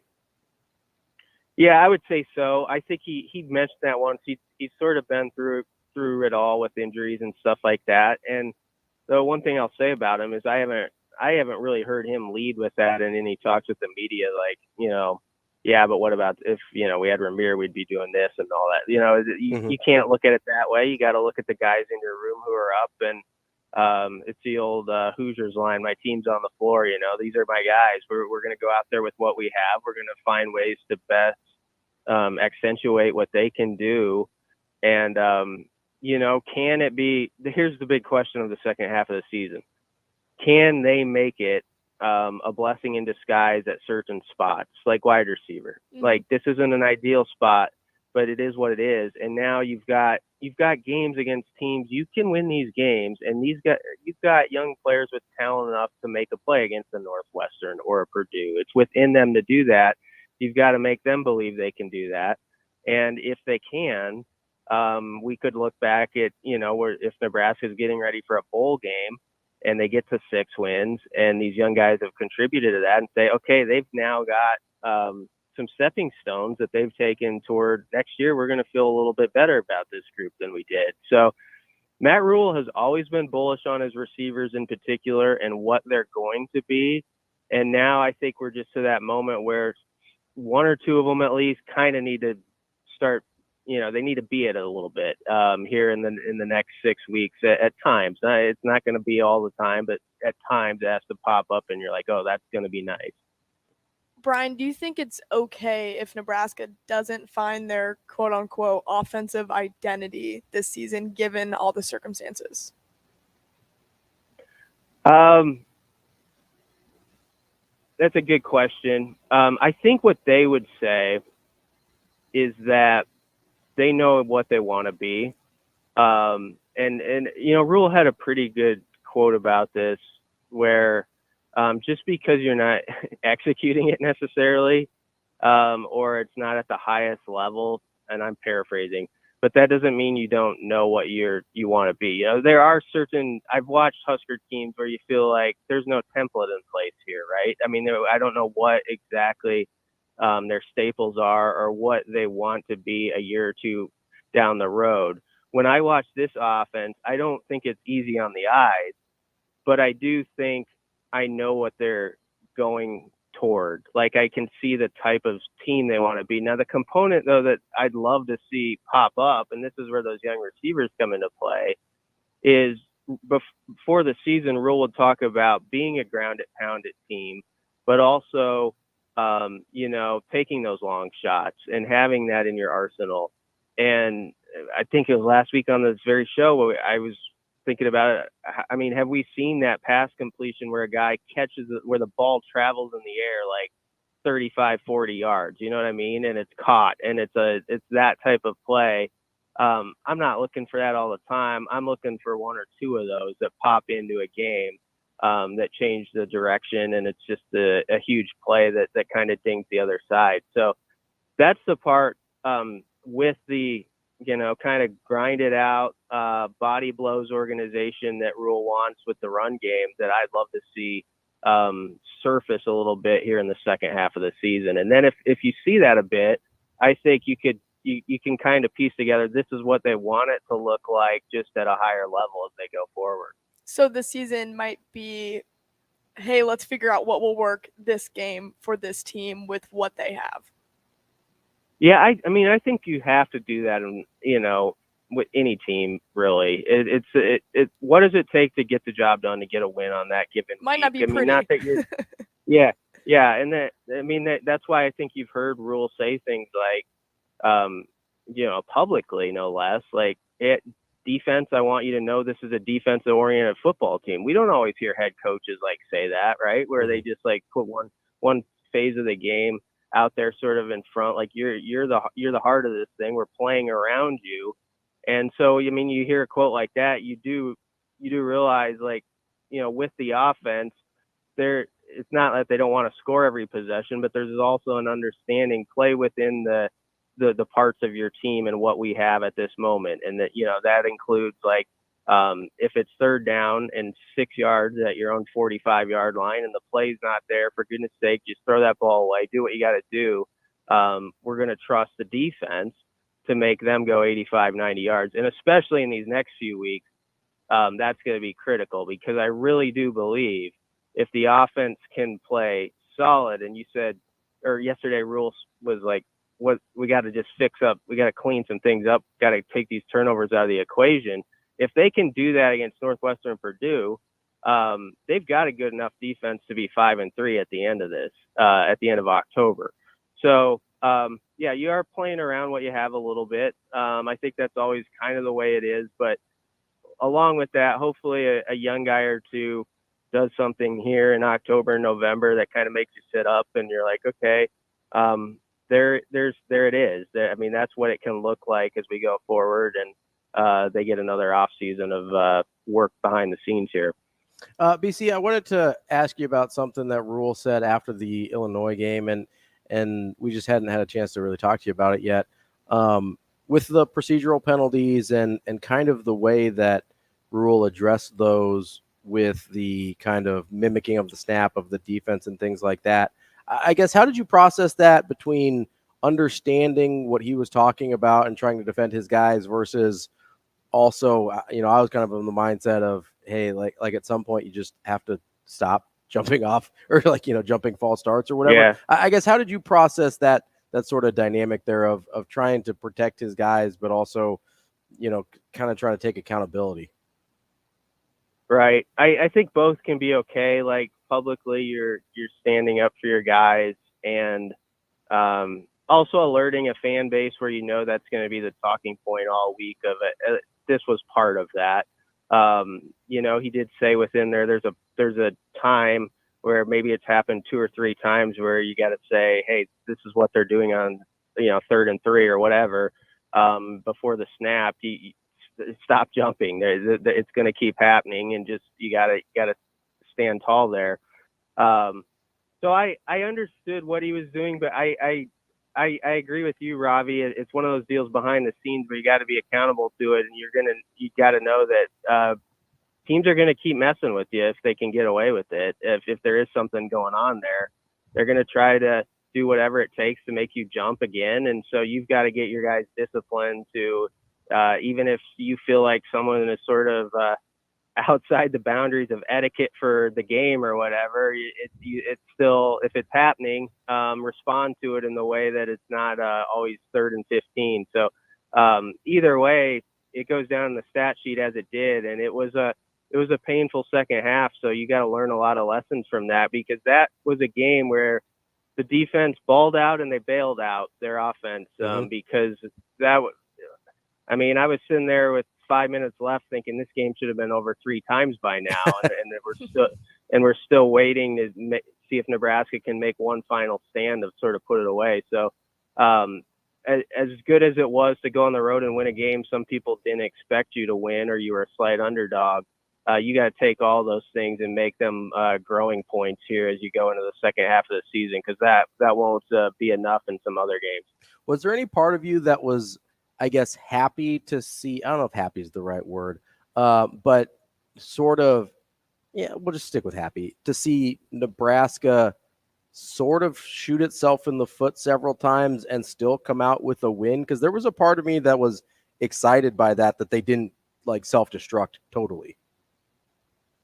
Yeah, well, I mean, the thing I always go back to is what was everybody saying during the week, and I don't think we then can change where we set the hurdle for the team. And before the week going into the game, like I said, they were slight underdog, I think, by Vegas standards. And, you know, a lot of people thought this will be a kind of a pick 'em game. Some were picking Nebraska. I picked Illinois because I wanted to see Nebraska prove they could win a game like that on the road, even though Illinois is not a great football team. So the fact that they, you know, did biff it up quite a bit and they still won 20-7, and you could look at it and say, man, they should have won that game like 34-7 or something like that. There is a positive light you could cast on that, where that they showed the potential of how that game could have gone. And also, I think the thing that encourages you is, I think we were wondering after Michigan, okay, is this defense for real against most of the teams they're going to play, or was Michigan cluing us into something? It turns out, well, I don't want to say it's definitive yet, but I think this defense is really solid and equipped for most of the competition they're going to see when it's not Michigan. And so that was really encouraging to me to see how they bounced back. And, Tony White and that crew, the way they've rotated guys and the level they've played in the first year, I would say they're ahead of schedule. I mean, I just would. For the first season, I'm really impressed by what they've done on that side of the ball. Brian Christopherson, Husker 24/7. B, good luck tonight with your Twins. And I think I speak for everyone when I say take down the Astros for us, all right? Yeah, thanks for having me, guys. I appreciate it. Always enjoy talking to you. All right, great stuff. We appreciate it, B. That is our friend Brian Christopherson, Husker 24/7. Coming up next, we've got Andy Kendeigh from KETV right here in Omaha, and we'll have more of Hurrdat Sports Radio.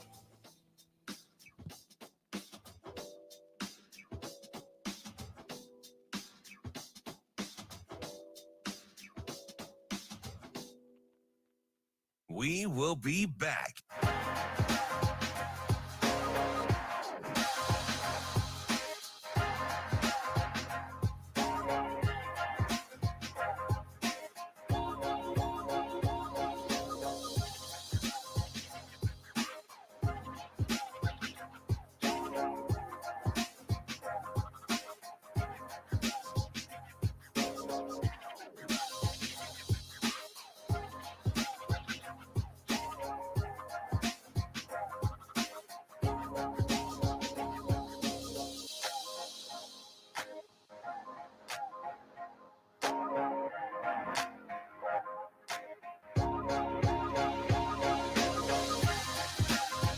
We will be back.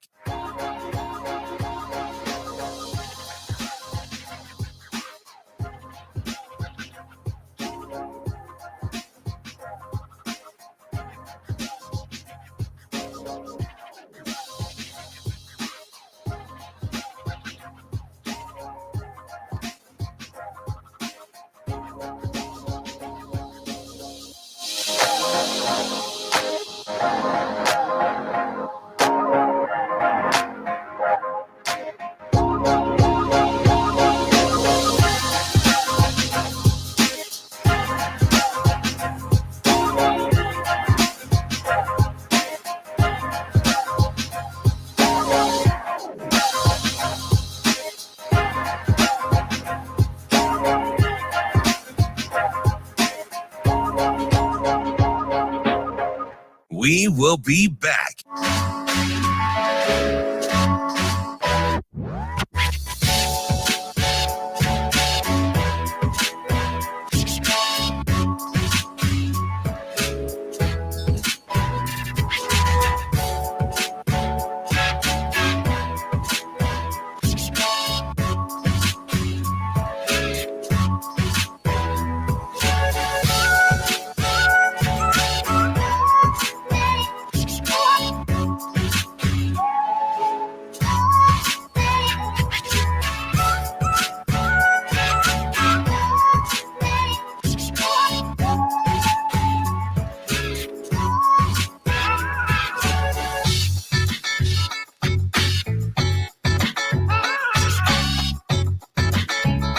We will be back.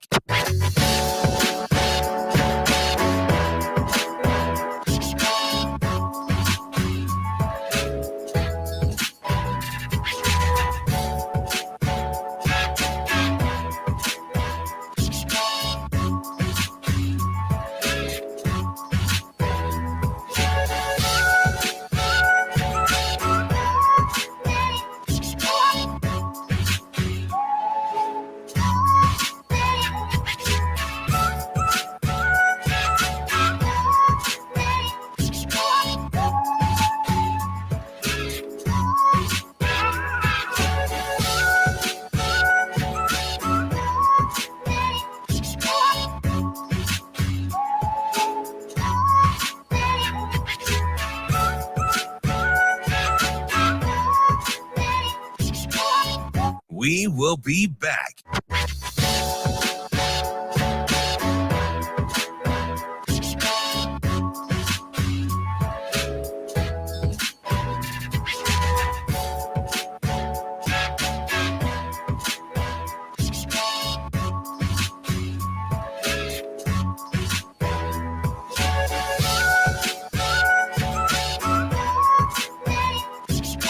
We will be back.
You're listening to Hurrdat Sports Radio.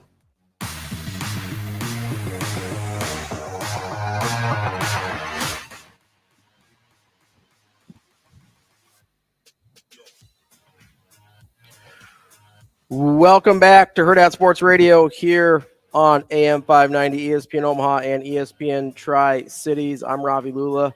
Anna Bellinghausen here with me on a Wednesday, and we are brought to you by Warhorse Sportsbook, the best place in Nebraska to place your sports bets. You've got to be in person at the Warhorse Sportsbook in order to place those bets, but they have plenty of kiosks and sportsbook tellers to take your wagers. Find out more. You can go to warhorsecasino.com/sportsbook or download the Warhorse Casino app. Now, joining us on that Warhorse Sportsbook hotline is Andy Kendeigh from KETV. Andy, how are you this morning? I'm good. I'm just hoping I get some better odds since I'm brought to you by Warhorse.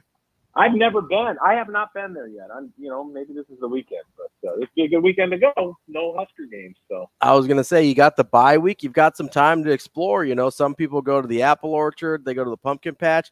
Andy Kendeigh's going to the casino. I like it. That's right. Darn straight. First of all, I reintroduced myself to my children, and then I said, my name is Dad. I've been around for a while, and you got this weekend, and then I'm gone for another 6 weeks. So see you Thanksgiving. Yeah, and then you don't have to worry about it. It's just basketball season for another 6 months. You're fine. It's all right. You can get to know your children in April through July. It's all right. So on this bye week, obviously don't have Nebraska football, but you've got some, probably the most intriguing matchup in high school football all season with Westside and Millard South. Is it safe to assume that's where you'll be on Friday? Yeah, that's our game of the week, no question. And it's really because the schedule's stacked because Bennington plays Elkhorn North in a 1-2 matchup there in Class B, and there's a host of other games that are just like in some weeks, if it was weeks 5, 6, 7, those would be the main games. But for whatever reason, week 8 is loaded, and it starts. There's a bunch of games Thursday, including. Creighton Prep plays Tapio, if I'm not mistaken, out of memory. And, one of the things that I'm a little worried about, and I don't normally worry about this stuff, but Bill Ramsey had keep an eye out on the weather forecast because we have been so lucky this year, knock on wood, with having decent weather conditions for high school activities. But he said Thursday, not only is there rain in the forecast, but there's lightning for Thursday night. So if that were to interfere with the schedule, I don't know what happens because the schedule's such. That's why we have so many games on Thursdays these days because facilities and officials and all that stuff. So it'll be interesting to see how Thursday plays out. But yeah, it is a loaded schedule this week. And I'll be interesting to see what really transpires, but the hands down number one game is Millard South and Westside. I'll be interested to see if Millard South can. Everybody looked at the scores last week and said, "Oh, is this a look ahead game?" Because they struggled last week, but I have a feeling they will be ready to roll when Westside comes to town. Well, don't tell Mike Sauter that they've been lucky with the weather because he had about a 2.5-hour rain delay in Battle Creek on Friday. So I think we've been a little luckier here in the Metro than maybe he was out there in Battle Creek. Yeah. Well, sometimes don't you think that rain kind of follows certain people? Like Ziggy. Isn't Mike Sauter kind of like that type of person? No, he's just got a rain. He's got a rain cloud over his head all the time. Yeah, doesn't he have that type of thing? Yeah, like a sounds guy about with right. a big rain. You should be carrying an umbrella with him at all times. Well, with all the high profile matchups this weekend, I assume. So you said you've got 1 and 2 out in Bennington and Elkhorn North as well. You got enough crew to get everywhere, right? Well, yeah, at least that's the plan on paper. We'll see, what happens, what you've learned over the years is what happens on Tuesday and what the plans are made on Monday, they can kind of change throughout the week. So at least that's the plan right now. And we should be just about everywhere. The other sneaky game, guys, in Class B is Plattsmouth Scott. All the attention is going to go 1 and 2, but Plattsmouth Scott is a sneaky good game because that's 2 really good teams that are trying to get another crack at the top. And that game's at Scott, 6-1 versus 6-1. I'll be interested to see how that one plays out because I've seen Plattsmouth a couple times, and I know Scott will be ready. 2 good teams going at each other on Friday. Friday's going to be a really. When we started the season, we actually circled this date. Given the bye week, we'd be at, most of the sports staffs would be at full strength. This is probably the week that we had circled before the season started. Were you surprised at all last week at that score from Kearney, where I think a lot of people, myself included, thought that would be a really good test for Westside going out to Kearney, and then that one was over really early. Did that score surprise you at all? Because I thought maybe that could have been a bit of a look-ahead game for them as well. 100%. And Kearney's traditionally a rock-solid player. They're really good this year. Yeah, that's number 5 in the state last week, right? Yeah, 6-0, and I just think Westside is at another level. They're playing at another level right now. Now they have to do it week in and week out, and obviously we'll see what happens this Friday. But when we looked up, we were having a couple of Diet Cokes and a couple slices of pizza down in Champaign when when that game was in progress as the game was progressing, and we looked up and we were like, holy cow, it is 56-0. We couldn't believe it. And, we talked after the game, and Tristan Alvano, he keeps tabs. He keeps tabs. he got the score. He knew his West Side Warriors were winning big. So it is kind of cool. You know what else is cool, you guys?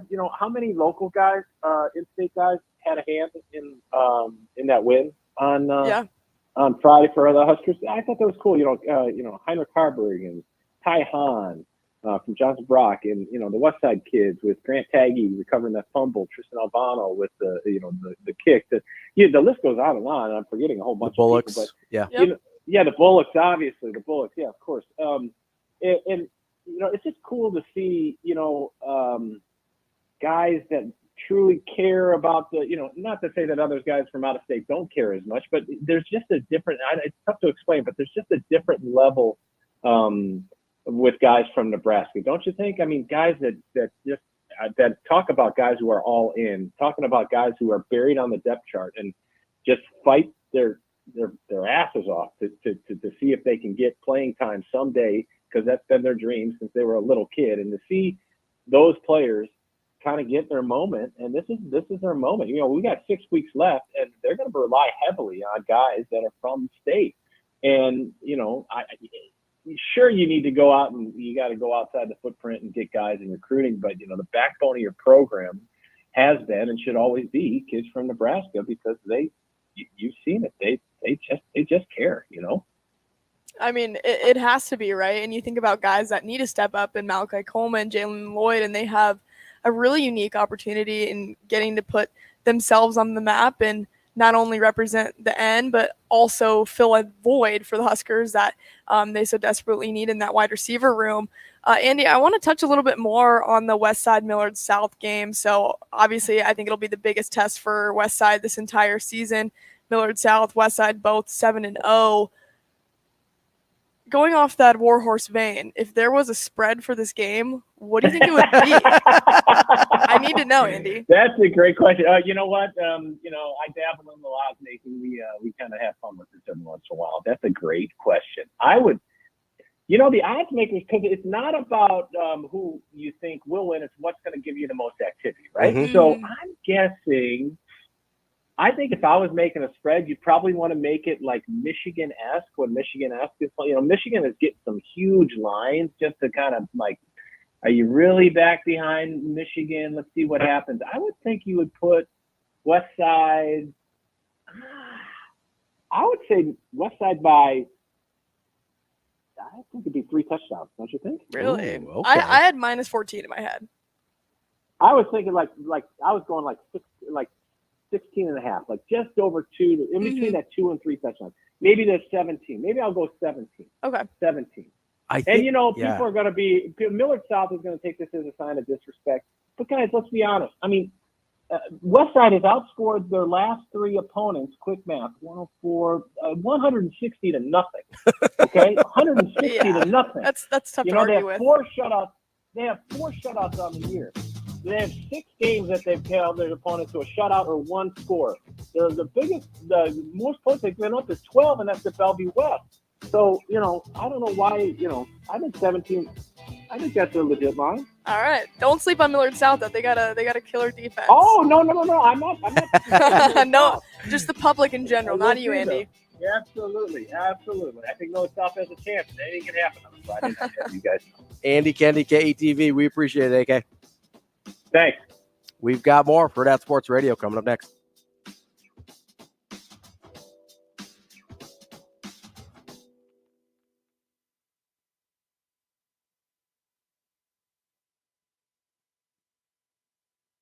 We will be back.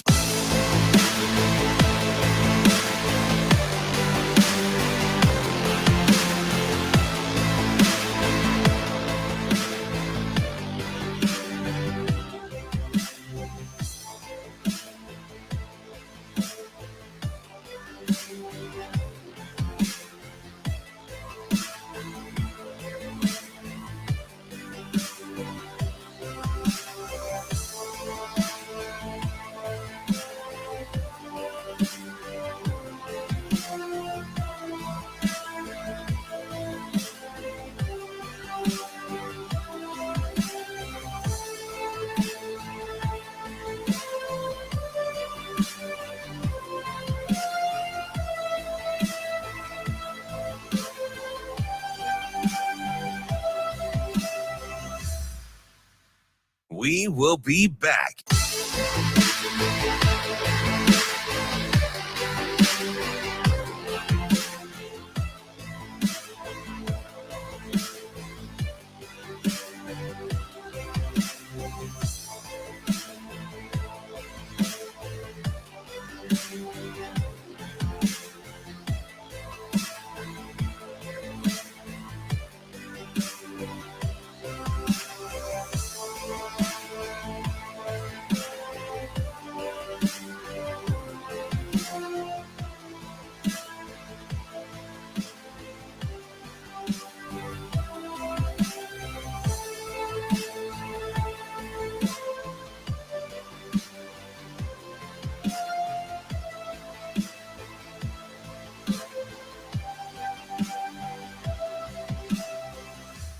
We will be back.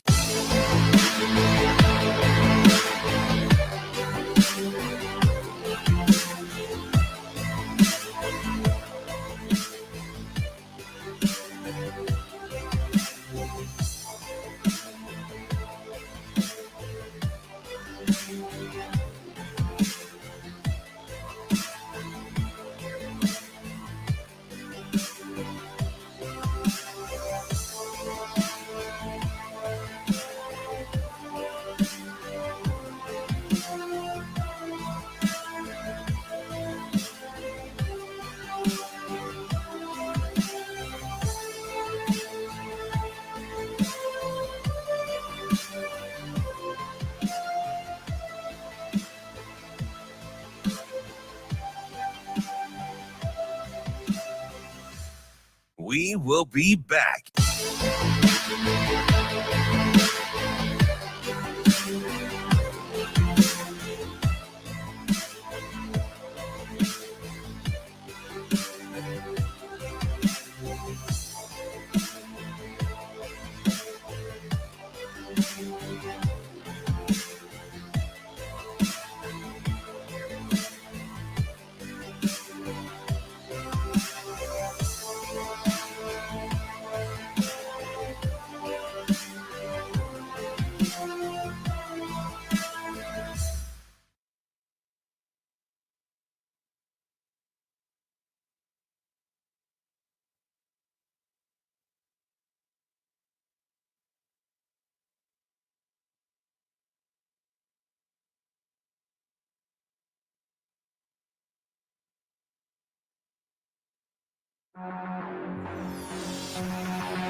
You're listening to Hurrdat Sports Radio.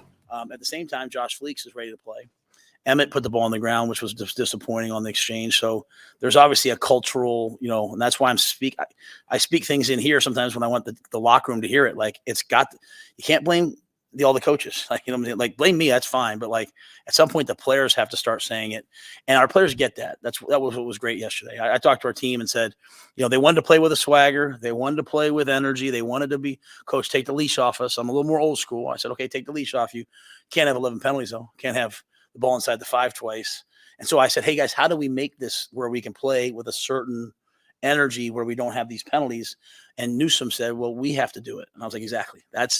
That's how you change what's happening. So I think it's the same thing with him technically, but at the same time, he's hear from his teammates like, hey, bro, we need you to hold it this way every single time. So, I'm not going to do the old carry it around the class thing. It's not the program. We're not doing that. We're just going to trust him as a really good player that he can get it correct. Wrapping up hour number 2 here on a Wednesday on Hurrdat Sports Radio. I'm Ravi Lulla. That's Anna Bellinghausen. And we're brought to you by Dyer Law. If you have a personal injury accident, you can count on Dyer Law and their team to provide you with a helping hand when you need it, no matter what you're dealing with. Call the Dyer Law team at 402-393-7529 or visit dyer.law to chat with trusted professionals about your personal injury claim. That's DYER.law. Wanted to change gears a little bit here as we've been fairly sportsy heavy so far this morning. I don't know why we would do that on a sports talk radio show.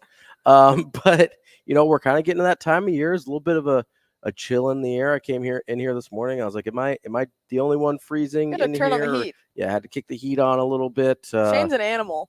He just doesn't need any heat whatsoever. Well, I think he's so used to being cold that he brings sweaters and sweatshirts and jackets, and he's ready to go back there. He's got his own little treasure trove of coats and stuff back in his little tree house back there. It's what it reminds me of. It's like one of those, you feel like you're in a tree house, Shane? You had mentioned it like the other day, I believe to Avery or whatever, but I'm kind of like you when it comes to this time of the year. It gets colder, and I'm like, yeah, that's good, because then I get to wear all my different jackets and stuff. But I'm like, yeah, I'd still rather it be summer. It's true. I wish I could wear my fall clothes in the summer. That would be kind of me living my best life. But it is the other kind of fun thing about this time of year is you kind of have a little run of holidays here. You got your Halloween, you go Thanksgiving, you go Christmas, you got New Year's. And, a lot of people associate holidays with a specific type of food. So I wanted to play a little Would You Rather game with Anna here to see, to get to know each other a little bit better. It's only the second show we've hosted together. And so you up for that? You ready for some spicy food takes here? Some spicy takes about food, not takes about spicy food. Yeah, my spicy food takes wouldn't be very good. So you're not big into spicy food? Nope, not really.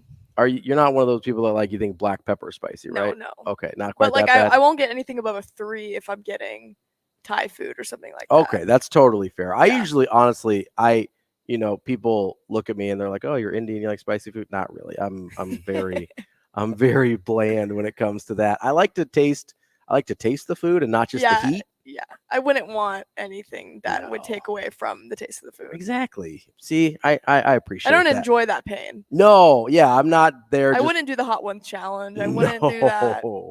I don't. So part of my issue with buffalo wings is I don't like the vinegar of the buffalo sauce. Mm-hmm. So that's not even a heat thing for me. I just don't like the taste or the smell of vinegar, to be honest. But let's start with Halloween, okay? I got chills throughout my body. Thank you, Taylor. Would you rather have Halloween candy or Easter candy? I'm going to go Halloween because when you say Easter, I think of Peeps, and Peeps are... Ooh, okay. I wasn't thinking about... In my opinion, disgusting. Yeah, I wasn't... And the eggs, what are the Cadbury eggs? Oh, see, yeah. So I was thinking of the Reese's eggs. Oh, well, the Reese's eggs are superior. Those are the most elite form of Reese's, are the Reese's eggs. Mm-hmm. But when I think of Easter candy, I'm like jelly beans and stuff like more that. Fruit candies? Yeah, more fruit candy. Okay. And I'm a very big chocolate fan. Okay. And that's all I think about when you say Halloween is like chocolate candy. Twix, Snickers, Kit Kat. That's pretty much what was in my Halloween basket growing up. Okay, fair. I think I go Easter here. Really? I'm a huge fan of the Reese's eggs, so that is that's a number one draft pick for me. But I think I prefer fruity candy versus chocolatey candy. Okay. So it's different. I am. I like the jelly beans. So have you ever had, so they make these things now. Have you ever had the freeze-dried Skittles? I haven't, but I've been seeing them everywhere. Oh, they're good. They're good? Okay. So I loved Skittles as a kid. I don't know if I'm just getting old, but they're really hard to chew now. Mm-hmm. They hurt my jaw. So it might just be I'm an old man, or I think they maybe changed the formula a little bit. But the freeze-dried Skittles, you get the exact Skittle flavor, and it's just like a little crunch. It's almost like popcorn if it tasted like Skittles. It's incredible. Really? I'm a huge fan of freeze-dried candy. I'll Plus, try that. You can eat 4 little things and not a whole mouthful, and you're like, oh, that's enough. I'm good.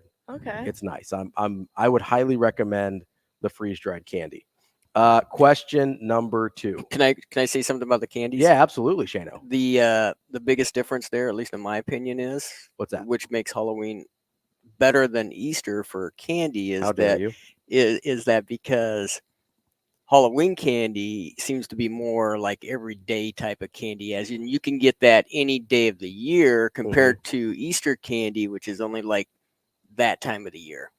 That's fair. With the Cadbury eggs and the Peeps and I'll be totally honest, that kind of stuff. I hyper focused on the Reese's eggs, and I totally forgot that Peeps and Cadbury eggs existed. Yeah, I'm not a fan of those. Which you're right. That is But I will say candy corn is disgusting too. Oh yeah, candy corn is horrifying. Yeah. It is. I don't even know why that exists. I don't know why anybody would do that to themselves. Also, Tootsie Rolls are bad. Yeah, I like the great. fruit They're Tootsie okay. Rolls. The fruit Yeah. Tootsie Rolls are good. The blue one. Yeah, the blue and the red and all. But don't come at me with regular Tootsie Rolls. No. Nobody can do that. Yeah, nobody wants that. Bo, nobody wants candy corn. Nobody wants regular Tootsie Rolls. I'm out. Right there. Thank you. Question number 2. Would you rather have Thanksgiving dinner or Christmas dinner? This is where we get into a little bit of my food takes that some people are aware of, but we'll get into that in a minute. Geez, honestly, I don't find too much of a difference between my meals growing up for Thanksgiving and Christmas. A lot of overlap for you? Yeah, a lot of overlap. I don't know. My parents must be lacking creativity there, but well, sometimes you'll get like a ham or something at Christmas as opposed to a turkey Sure. or we always did both because I love ham. Okay. So I would go Thanksgiving just because I like the vibe and the football on Thanksgiving is Sure. always special. So I think Absolutely.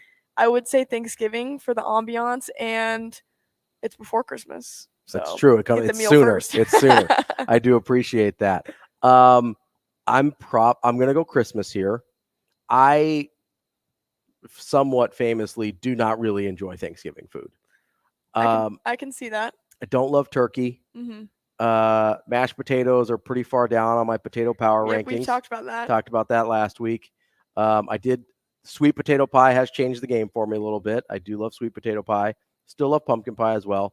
But I'm not like into cranberries. I'm not into the stuffing. There's a lot of the traditional Thanksgiving foods are not really up my You alley. gotta have good gravy. Yeah, the gravy is key if you're Okay, going on the mashed potatoes. And my wife makes some garlic mashed potatoes that are phenomenal, but I would still rather have like the scallop potato, like the au gratin potatoes. Those are my favorites. But what I like about Christmas dinner is sometimes you can switch out the protein product for like a prime rib or a ham. That's fair. Or a lamb. Mhm. And if I can get out of the turkey, I'm going to. Yeah, I'm not a big turkey fan. It's subpar. Isn't it kind of funny? I don't know how you grew up, but on Christmas and Thanksgiving, everyone decides that dinner's at 3 p.m. Yeah. Like it's not at 5 anymore. It's not at 6. It's And 2, you're not doing it's 3. lunch. No, it's one meal, and then you eat those leftovers for the next week. I think it's honestly, so I always just assumed it's because they couldn't get the food ready in time for lunch just because there was so much to do and you didn't want to wait till dinner to eat. So that was kind of always my assumption. It's like, hey, we're going to eat as soon as it's done, which is going to be somewhere between 2 and 4 p.m. every day. I'll be honest though, I get real snacky. And so I just start kind of, get like a charcuterie board out or something beforehand, which yeah, you might get some mixed nuts in there, Shano. So yeah, I'm going Christmas dinner on that one, but I understand the love for Thanksgiving. I thought you might go Thanksgiving, so this next question is here. Would you rather have Thanksgiving style food for every meal for a year or never have Thanksgiving food again? Just 1 year of my life. Yeah, 1 year of your life. It's turkey, mashed potatoes, stuffing, cranberry, whatever. You don't have to eat it all every time. But those are the only options you get to choose from for a whole year. So I'd definitely give up turkey though. If it was ham, I'd be a little bit more upset. We gotta go. We're going traditional. I'm gonna turkey. say never have it again. Never have it again because I couldn't do that. Couldn't do it for a whole year. Yeah. You're not one of those people that like hyper fixates on foods and like eat the same thing over and over again. I do sometimes, but then I'll get like the ick from it, and I'll never want to eat it again. Oh, for sure. So that would quickly happen. You wouldn't want to starve. Because you're like, wait, what is this? You're like, I don't. It's kind of like saying a word over and over again. Yeah. And then it becomes not a word. Yeah, that doesn't sound right in my head. Eggs kind of freak me out sometimes. The word eggs or the food eggs? Probably both. Okay. You say eggs too many times, you're like, that's not a real word. What's happening here? We'll get last one here. We got about 30 seconds left. Is there a under the radar holiday that low key has really good food? 4th of July. I agree. Yeah, hot dogs, hamburgers, barbecue, versatile. I love hot dogs. Underrated. I will go to restaurants and order hot dogs. I love hot dogs. That's a terrific answer from Anna Bellinghausen. That's your food segment for today. Coming up next, we're going to talk to Isaac Trotter, 24/7 Sports National College basketball writer here on Hurrdat Sports Radio on AM 590 ESPN Omaha and ESPN Tri-Cities.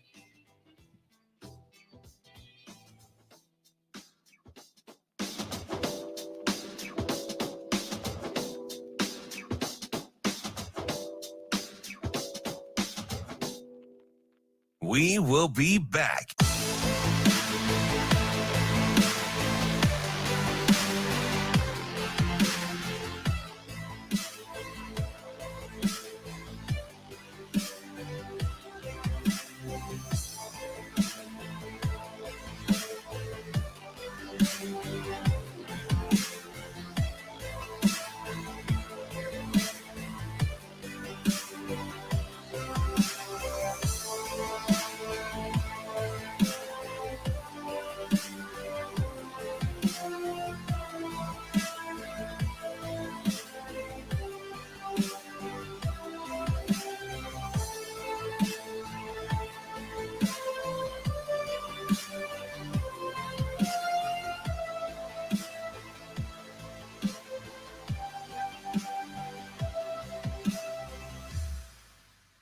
We will be back.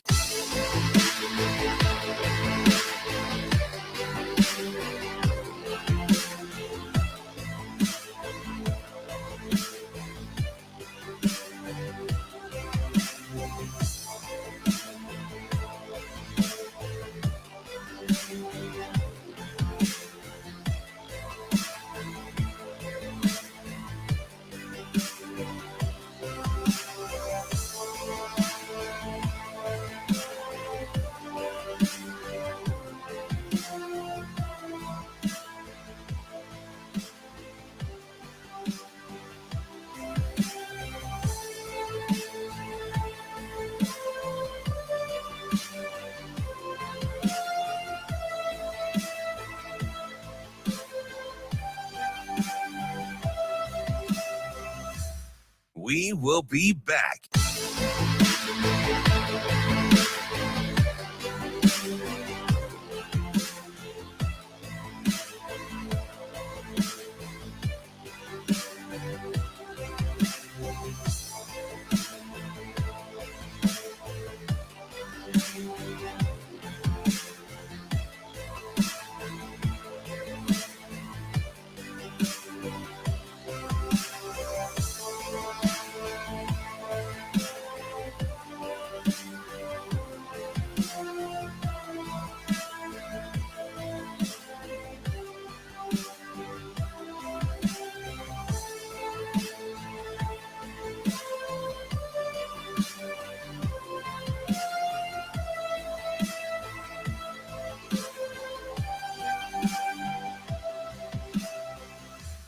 We will be back.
Welcome to Hurrdat Sports Radio. Gives to Watson, back to Palmer, shoots the three.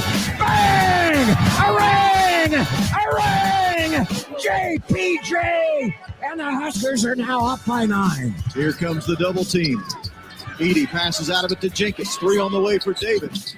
In and out and in again. David Jenkins with his 3rd triple of the game. Rebound to Buffkin. He brings it up the floor, half court, throws it away. Indiana's going to win it. Indiana wins.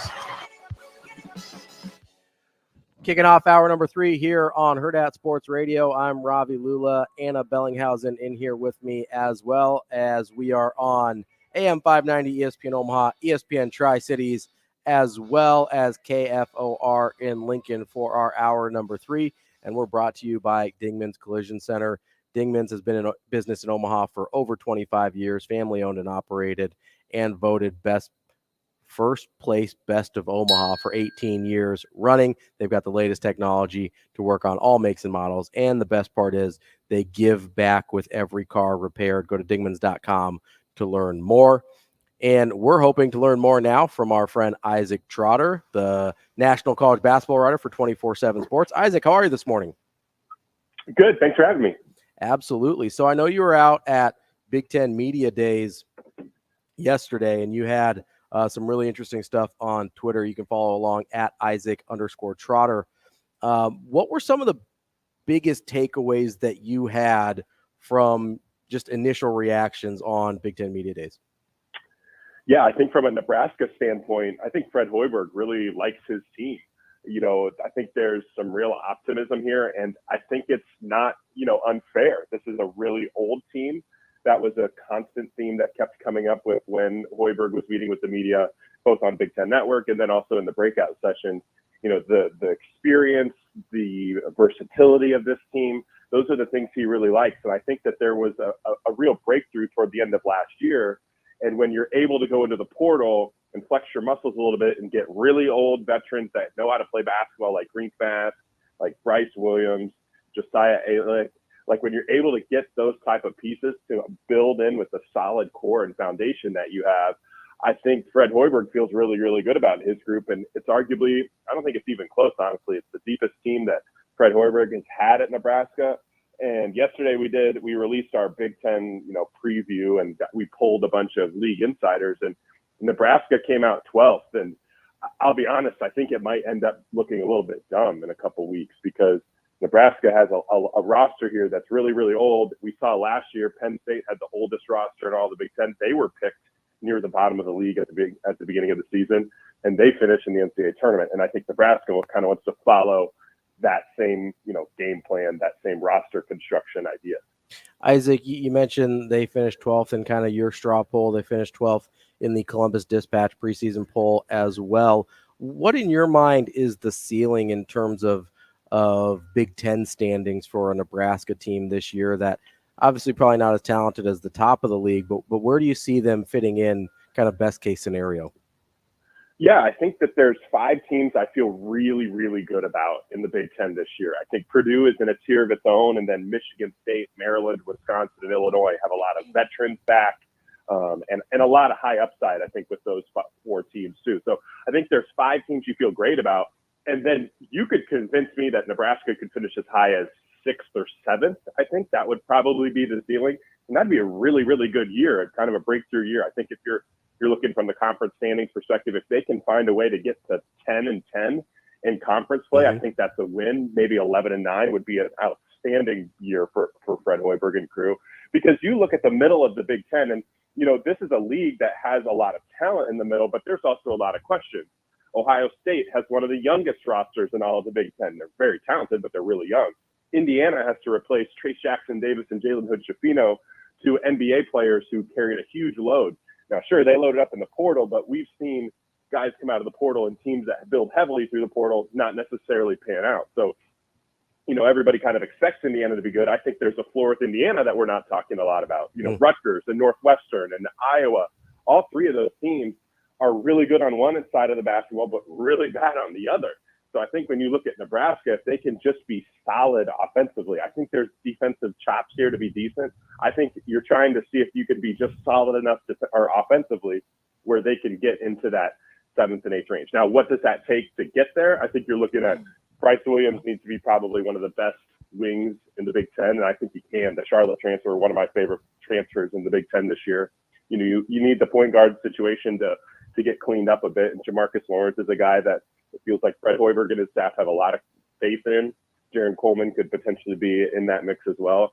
And then you need Casey to be Casey, right? And just be one of the best elite shooters in the country. And he was absolutely fantastic down the stretch last year. He had, I think his effective field goal percentage was in the mid-60s for a guard. That was phenomenal in the final 10-plus games of the season. If he's that type of player all year long, and you have these supporting cast pieces like Green Bask steps up and could be an effective Big Ten big man, that's kind of the recipe, I think, for Nebraska to finish in the middle of the Big Ten. Isaac, from the sentiment you heard yesterday from Nebraska, does it seem like NCAA tournament or bust?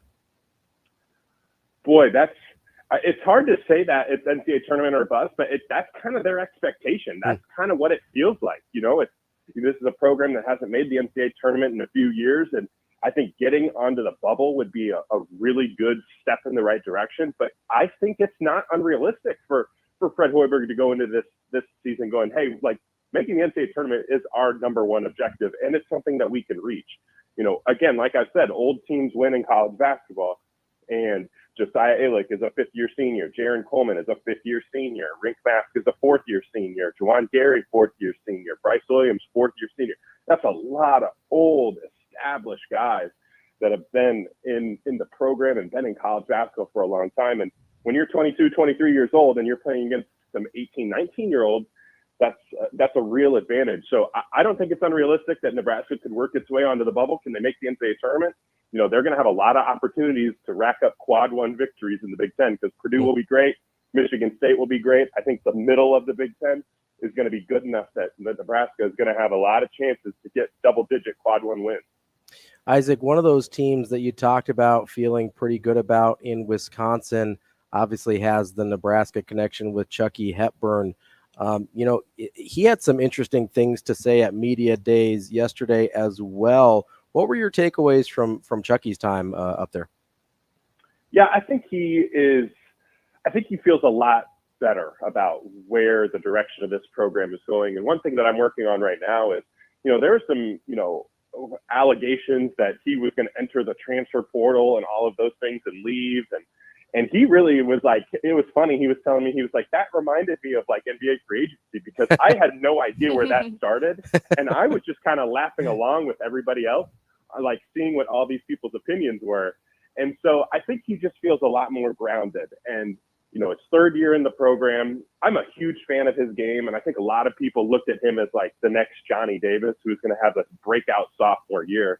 I don't think that was ever realistic. I think he can be like one of those post-type sleepers where, everybody's expecting him to break out last year. This year, the expectations are a little bit lower, and he's able to exceed them and be one of the best point guards in the Big Ten. I just feel like Wisconsin as a whole, you get 5 starters back, you get a really good transfer out of St. John's and A.J. Storr. You could start to see the bones of a team being really good, but they can't reach their ceiling without Chucky Hepburn being one of those elite Big Ten point guards. And I think he's in a better mental headspace, and he's just ready to attack it. I think he can be. And, defensively too, I think he's excellent, and he can be one of the best defensive point guards. So when you have that combination of two-way brilliance, I think Wisconsin has a really high floor, but also a really high ceiling if he's like an all Big Ten guy this year. Isaac, I'm curious about another team that I think usually has pretty high expectations in Illinois. I guess what have your takeaways been about Coach Underwood with, I guess, what he's done with this program? It seems like they always have pretty high expectations. It doesn't always seem like they live up to those. Where are you on just sort of the job he's done at Illinois so far and where they can go moving forward? Yeah, I think overall Brad Underwood has done a really, really good job making Illinois relevant again. Mm-hmm.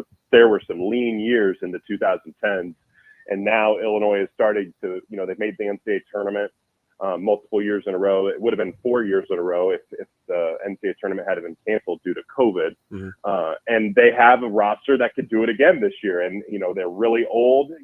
He's kind of done the Fred Hoiberg thing as well, where he went in the portal and tried to get fifth-year seniors. And so he has 3 fifth-year seniors coming in, and he's brought 2 of his NBA prospects back in Terrence Shannon and Coleman Hawkins. So I think overall Brad Underwood has done a really good job of changing the perception of Illinois basketball nationally and in the league. But I think that everything in the regular season is moot point until he gets the monkey off of his back, so to speak, in the NCAA tournament. And they've won a ton of regular season games. I think they have the most Big Ten wins in the last 4 years combined.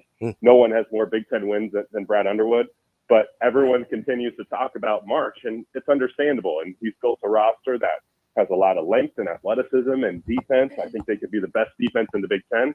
And they need to make the second weekend for people to finally, get off his back a little bit and, give him a little bit more credit for what he's done with this program.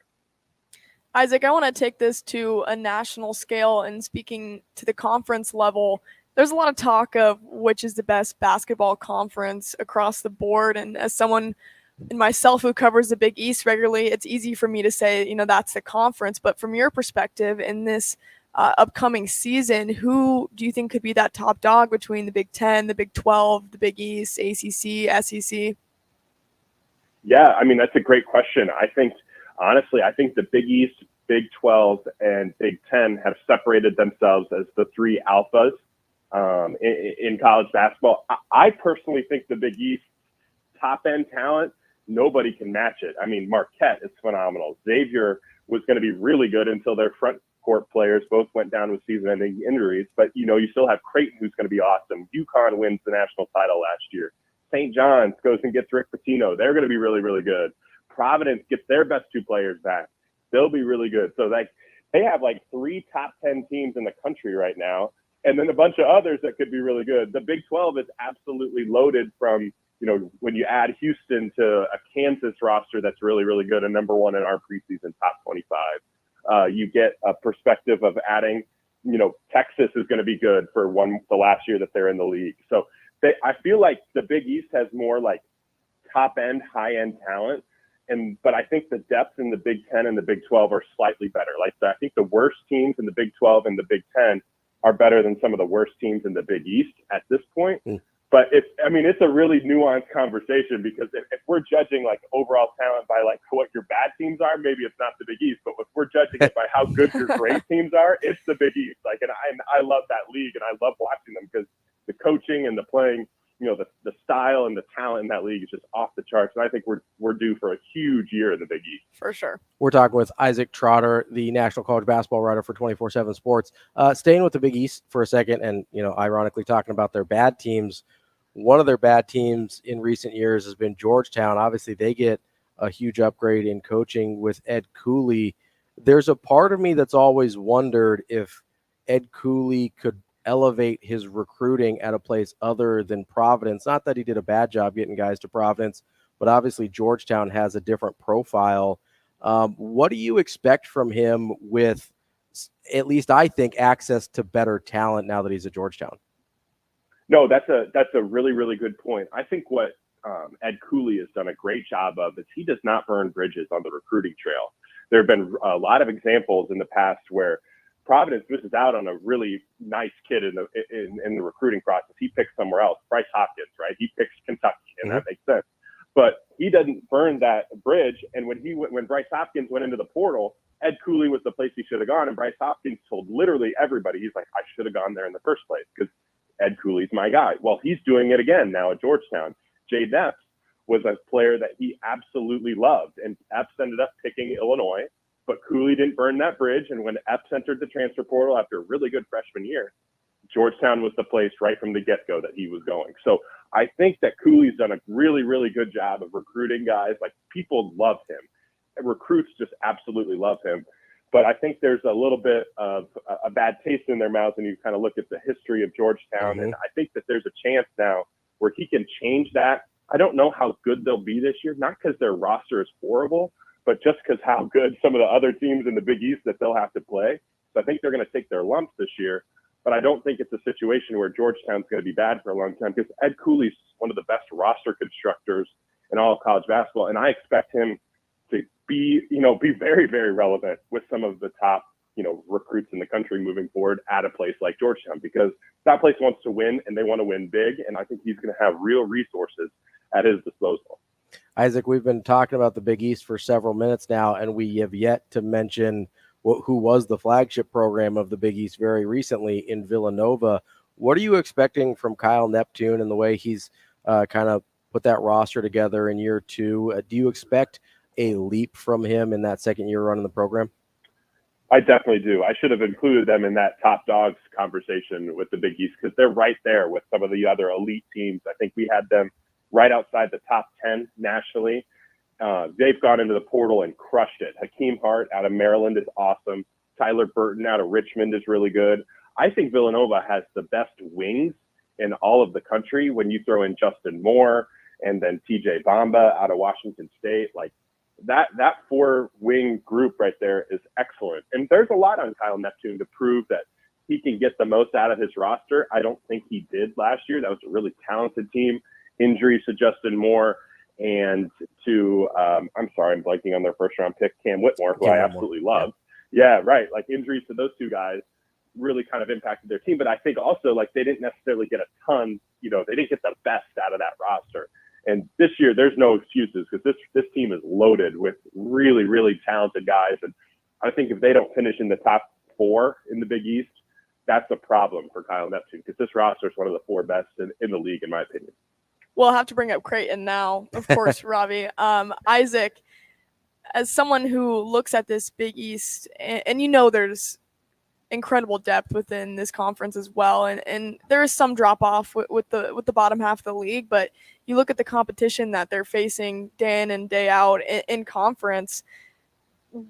When you look at the rankings, the preseason rankings, although they might not matter too much, where would you put a team like Creighton in the Big East? And then I want to know on a national scale too, just from your perspective. Yeah, I think Creighton is my second favorite roster in the Big East, only behind Marquette. And I think they're like a top 5 to 6 team in the country. Like they are phenomenal. And I think, losing Arthur Kaluma stings for sure. And losing Ryan Nembhard to Arizona, or he transferred to Gonzaga. That's correct. The portal is just crazy. It's been a whole long. It's okay. Everybody thought he was going to Arizona the whole time. That's right. Anyway, continue. So like they lose those guys, and that thing. But I think Stephen Ashworth can bring a really interesting factor to what they want in their backcourt. And if losing Ryan Nembhard means that you get more Trey Alexander, I think that's a really good thing for Creighton both now and into the future because Alexander's phenomenal. I think he had the 5th highest usage rate on his own team last year. Mm-hmm.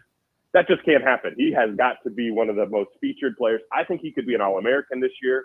And don't get me started on Ryan Kalkbrenner, who I think is one of the best players in all of college basketball. I mean, if he wins Defensive Player of the Year in the Big East, he would join Alonzo Mourning and Patrick Ewing as like the only players to ever have done it 3 times. Like he is a phenomenal player. We did a top 100 players list, and we had Kalkbrenner number 3 in the nation. Just with his impact on both ends of the floor is phenomenal. People put him at number 3 in defenders list. Yeah, which is crazy. That is crazy bonkers to me. That is bonkers. I mean, his on-off splits last year were just phenomenal. Mm-hmm.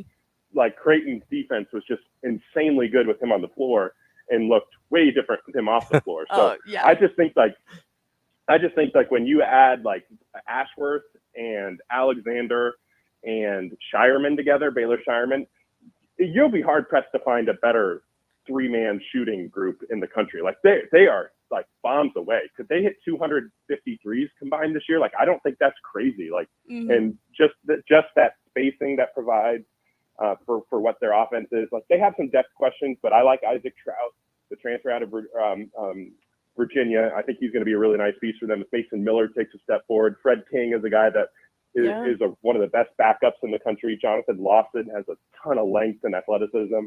So they have guys on the bench that you like, and Francisco Farabello is trustworthy. And so you have a lot of those pieces there in place that this team might be deeper than they were last year. And I think Ashworth could end up being, maybe more useful than Nembhard. And maybe that sounds a little bit weird, but just from a schematic fit with his ability to shoot threes off pick and rolls, I think it's going to work really, really well. Isaac, want to ask you about kind of your national perspective. How many teams do you think can legitimately have hopes of winning the national title this year? Is there kind of I guess in your mind, is this one of those years where there's a couple teams in a clear-cut tier 1, or is there a little more parity at the top in your mind this year? Man, that's a really good question. I think I go into this year thinking Kansas and Duke and Marquette have to be involved in every single, national championship thing. I think I'd throw Purdue in there, Tennessee, Michigan State, Creighton, Connecticut. Like that's like 8 teams right there that I feel really good about. So it's different compared to the past. And I think a lot of it is retention, right? Like retention of some of your elite players. Creighton gets 3 of their most important players back. UConn gets Donovan Clingan back and adds an awesome class. Michigan State gets a bunch of guys back. Purdue gets Zach Edey back. Duke gets Tyrese Proctor and Kyle Filipowski back. Marquette, Tyler Kolek, and Olivier or Oso Ighodaro come back. Those are two huge pieces for them. Kansas gets DeJuan Harris, KJ Adams, Kevin McCullough back. And the number one transfer in the portal in Hunter Dickinson. So I think those 8 teams are pretty old, pretty talented, except for UConn. UConn isn't old, but they're super, super talented. But those other 7 are old, talented, with a lot of retention. And I think those teams are set up to be really successful this year. And I can't wait for this season to get started. Like, this is going to be so much fun this year because there are some elite teams that are going to be duking it out in conference play all year long. And then March is obviously going to be loaded. So I can't wait. It's going to be so much fun. And we only have 3 more weeks to wait. Mm-hmm. Isaac, I'm super excited about the start of the season. I'll get you out of here on this one. We've talked a lot about Big East teams, about the coaches that are in the league now. I guess, where would you rank Coach McDermott from Creighton in that hierarchy of what is really a loaded Big East and head coaches?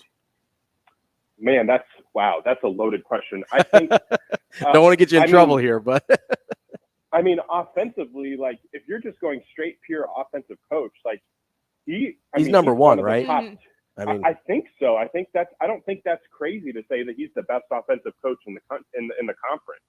So and then how do you factor in longevity? Because Rick Pitino obviously has the most wins of any coach in college basketball, active coach in college basketball right now. So I'm not really good at the ranking things. I prefer tiers. There's no way that you could go through the tiers of Big East coaches and not have Greg McDermott as a tier 1 alpha coach. He is one of the best coaches in the country offensively, and I think defensively. I really like some of the schematic things that they've done. Obviously, it helps to have a player like Ryan Kalkbrenner who makes life so much easier. Right. But I like what he brings to the table. And, I think that moment last year that they caught on video after they lost in the Elite Eight, I thought that was a really touching moment, saying hey, we'll be back. This is just the beginning for Creighton basketball. And I don't think that's the easiest job in the country, but McDermott makes it look pretty easy, and he's been able to build this into a monster, and I think they're going to have a huge year. So there's not many coaches in the Big East that I'd want more than Greg McDermott, just with what he does on the offensive end of the floor. Isaac Trotter, great stuff from you. We appreciate your time, and hopefully we'll talk to you again as the season moves on. Sounds good. Anytime.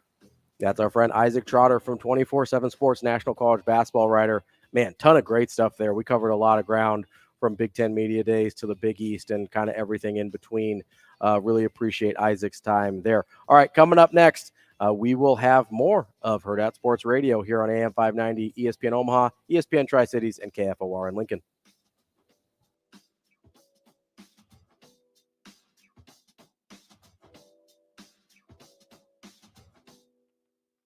We will be back.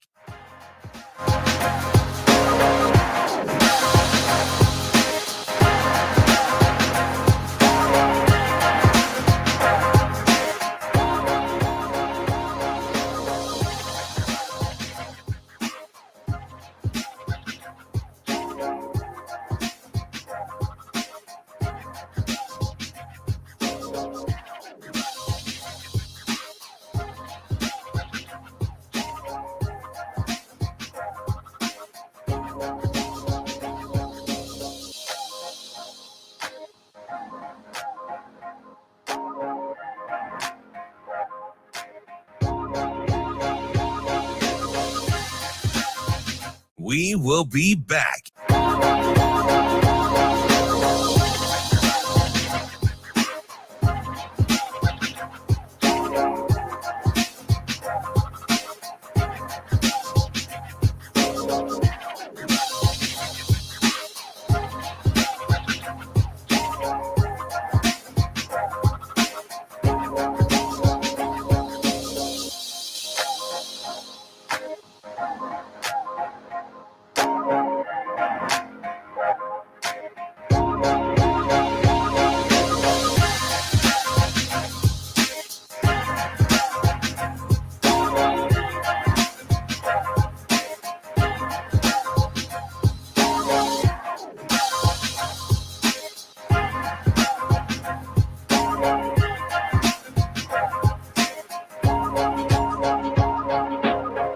We will be back.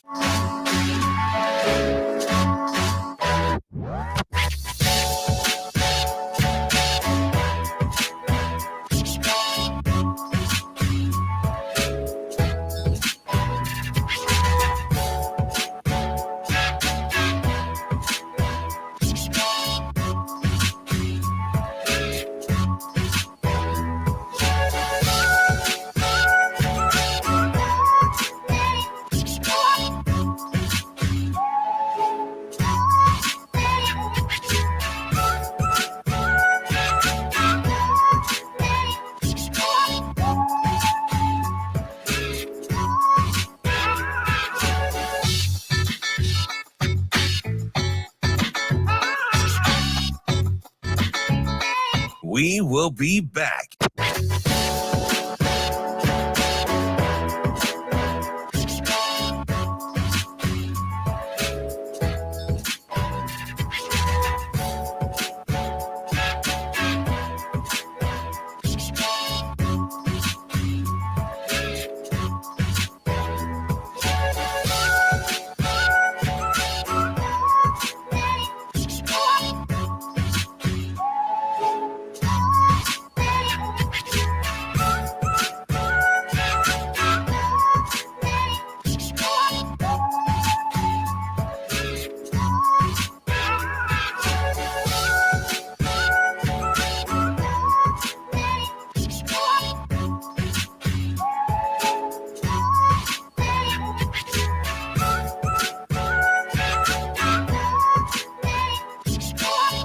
We will be back.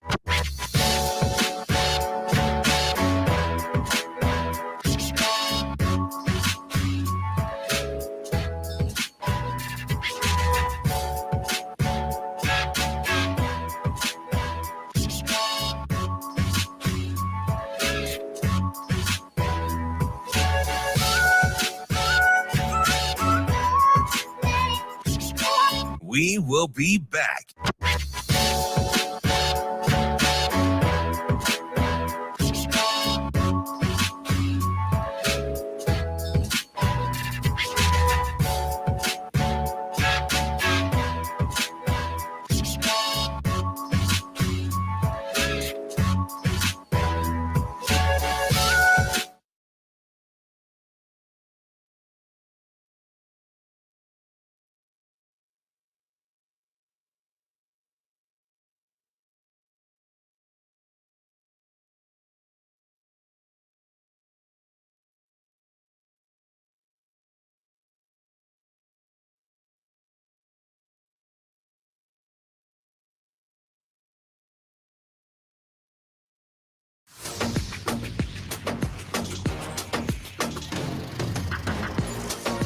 You're listening to Hurrdat Sports Radio.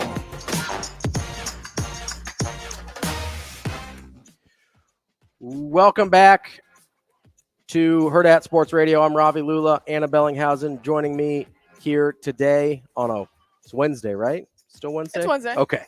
Just making sure. Sometimes the weeks get away from me. I want to tell you about our friends over there at Rockbrook Camera. They are not just about selling you a camera. They're about trying to help you become the best and the best photographer you can be for whatever that means for your life, whether you're just recording your memories and sharing your life with others, or if you're trying to be a professional photographer, Rockbrook Camera has you covered. They've got support after the sale, including monthly classes to help you learn all the things you need to know. They also have the latest technology, such as mirrorless cameras, to get you going.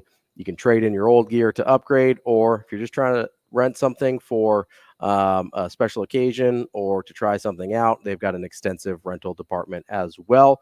Check them out, rockbrookcamera.com, or go to one of their two locations, Omaha 168th and Center, or Lincoln 70th and Pioneer. Wanted to get to another thing that I saw in the NBA last night. And, I'm not generally an NBA preseason, I'm not one of those people. I do love the NBA. And sorry, I got something in my eye here. I don't know what's happening. If you see me blinking a lot on camera, that's what's going on here. I'm not a huge NBA preseason guy. I don't think you get a ton out of it, but last night, Dylan Brooks, who is not one of my favorite people on the planet in terms of NBA players, got ejected for punching another player in a place you should not punch people. Shouldn't punch people at all, but there's some particularly sensitive areas, then Dylan Brooks chose to punch there. I don't like to use the word hate very much. Dylan Brooks really tests my patience with that. Him and Patrick Beverley are both like right there. And, I was trying to figure out why he bothers me so much. And I think I landed on this idea that he sort of lets his, we'll call it chippiness, to be kind to him. I think he let those guys let that define who they are as basketball players. And it really frustrates me because obviously Dylan Brooks, Patrick Beverley, whoever, had some level of skill set to get to where they are. You don't get, Dylan Brooks went to Oregon. You don't go play Power 5 college basketball. You don't end up in the NBA if you don't have some level of skill, right? And I think sometimes these guys sort of lose the thread of what got them there. It's like, yes, they have an edge and they're competitive, but I don't remember Dylan Brooks being like this at Oregon. Maybe I just missed it, right? But it's not like I paid a ton of attention to Memphis Grizzlies basketball more so than I did Oregon, or now with the Rockets with Dylan Brooks. And I get really frustrated because it seems like this happens not just with guys that are chippy, borderline dirty, but I feel like it happens not just with basketball, but kind of a lot of things, right? Where people misidentify what is leading to success, or they misidentify what they're seeing, or they don't really, they think something is happening for a certain reason, and that's really not what's happening. And for Dylan Brooks, I think he thinks that being chippy, borderline cheap is what keeps him in the NBA. It's like, no, you're a 6'6" guard that is, reasonably athletic. You play hard. You're a pretty decent shooter, and you can defend pretty well. Like, that's what keeps you in the NBA. Obviously, being competitive is a part of that, but you're not in Memphis anymore because of the crap, right? Like, that's why they moved on from you, because of all the crap. And so, I think they see guys like Dennis Rodman or Draymond Green and say, oh, well, he did it this way. It's like, no, those are two of the most elite defenders this game has ever seen. Draymond Green is a wizard, like an actual genius passing the basketball. That's why he's in the league. It's not because he, swipes at LeBron while he's standing over him, or that he gets all these technicals or whatever. Like, he's in the league despite all that crap rather than because of it. And I don't know, I just feel like we see this all the time where guys don't even understand the reason they got where they are. And it is, I think it's one of the things that drives me the most crazy about sports is, and maybe it comes down to a self-awareness thing. Like, I'm very big on self-awareness, and these guys just don't seem to have it at all. I mean, does that make any sense?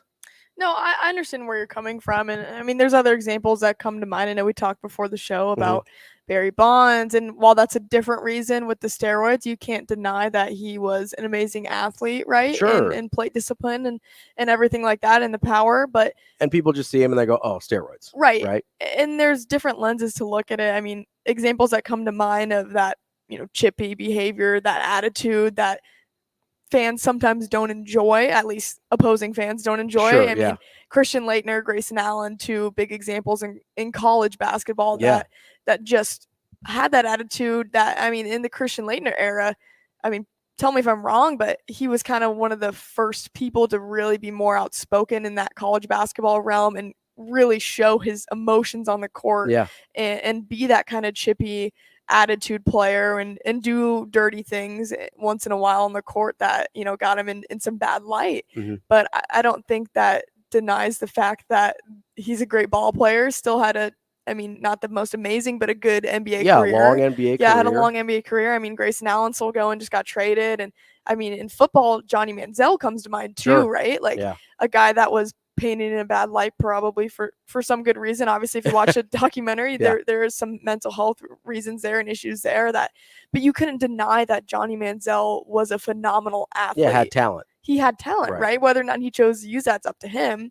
But I think there is merit to what you're saying, Ravi, and the fact that all the off the court stuff does affect your performance, but you can't stray away from, like you said, what got you there. That God-given talent, that's something you can't replicate.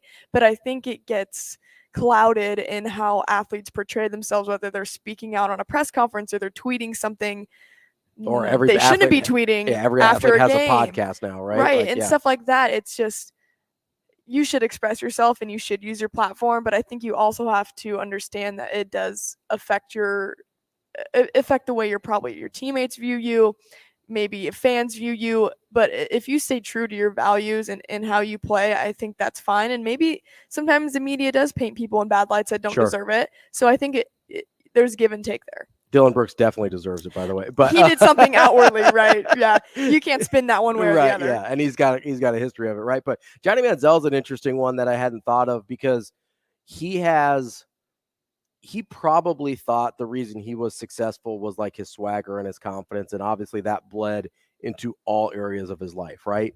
But in order to do what he did with literally no practice and no preparation whatsoever, he had to be not only a really high level athlete, but he had to process the game in a way that really allowed him to be successful without having done his homework, basically. Yeah. And so for him to be able to be that successful without doing any of the work, if he had actually done the work when he got to the NFL, it kind of makes you wonder, like, how good could he have been? I think about that all the time, right? If he picked up the playbook, for example, right, and read some plays, or watched any film, right? Yeah, and watched any film, and didn't show up to practice or games hungover, like the documentary mentioned, right? Like, how good could he have been? We don't know that, but his heart wasn't in it, and that's. Which is totally fine, right? All that was written. If that's what's best for his life, like, cool. I don't have an issue with that. But it does, where it bothers me is guys like Dylan Brooks that we mentioned, like Patrick Beverley, or like this is kind of a different take on it, but we had this whole generation after Michael Jordan of guys just wanting to play ISO basketball, right? Like go one-on-one, which, listen, Michael Jordan did plenty of, especially early in his career, but it does kind of ignore how some of the game shifted as he, as Phil brought in the triangle and stuff like that. Not that he wasn't still a ball dominant guy, but you had this whole generation of like your Tracy McGrady's and your Vince Carter's and your Kobe Bryant's and all these guys who were so ISO ball dominant type guys, and not really realizing that, like, yeah, that's how Michael Jordan did it, but that's not necessarily what made him special. That was just kind of the method of it, right? Steph Curry is another good example, right? You have all these guys wanting to shoot the ball from 30 feet now. It's like, okay, first of all, Steph Curry is a unicorn. Yeah. Like, I know we usually talk about unicorns with like 7-footers that have ball skills and stuff like that. Steph Curry is as much of a unicorn as anybody. And it's not just that he shoots the ball from deep. It's all of the other things about his game that make him special. But now you see a guy shooting from 30 feet and you're like, oh, it's another Steph Curry. And it's like, no, you don't understand what's happening here. So I don't know. I think it's a super frustrating thing about the way I process sports, and hopefully Dylan Brooks can stop hitting people in the goods, and we'll have a nice successful NBA season here. Coming up next, we are going to talk to our friend Avarie Howard. She was at Summit League Media Days with Anna, and we will probably talk a little Husker football with her as well. Coming up next on Hurrdat Sports Radio.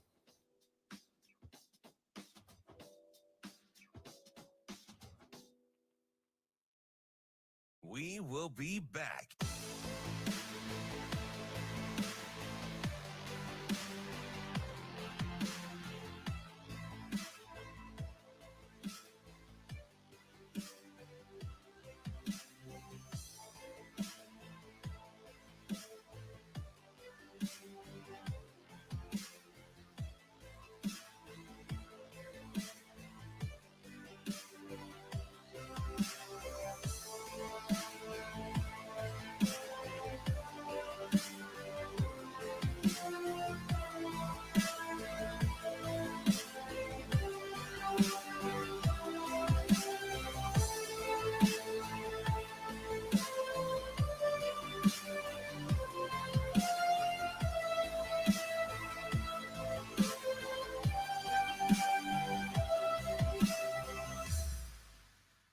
We will be back.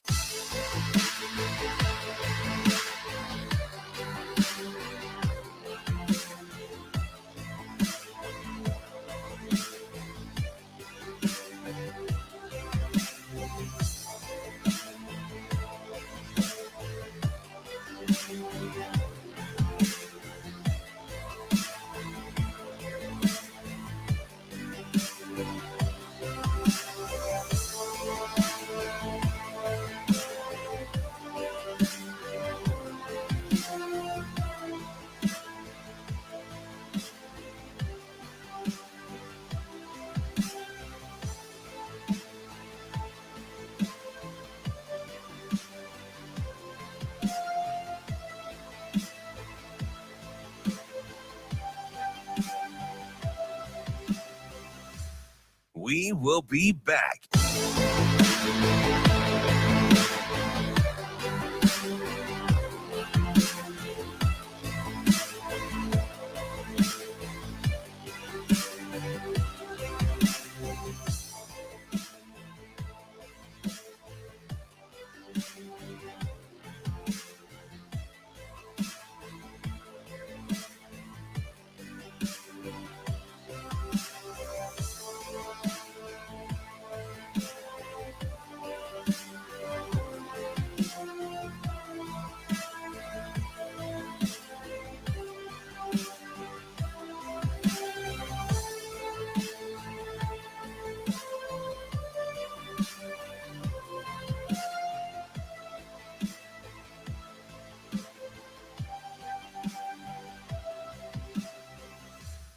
We will be back.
You're listening to Hurrdat Sports Radio. Welcome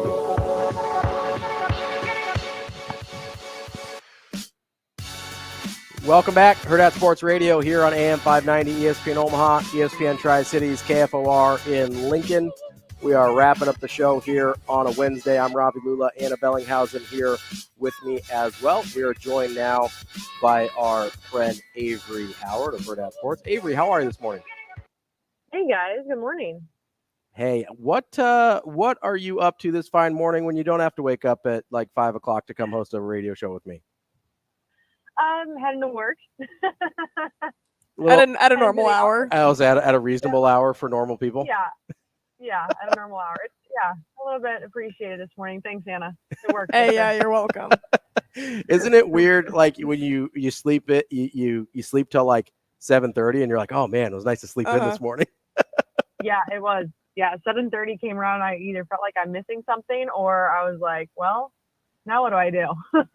So I will say, I'll just say there's been 2 Saturdays in the last like 3 weeks where I've woken up at like 7:15 in a full-blown panic attack thinking I had missed the show. So it's don't get to that point, Avarie. It's not a ton of fun.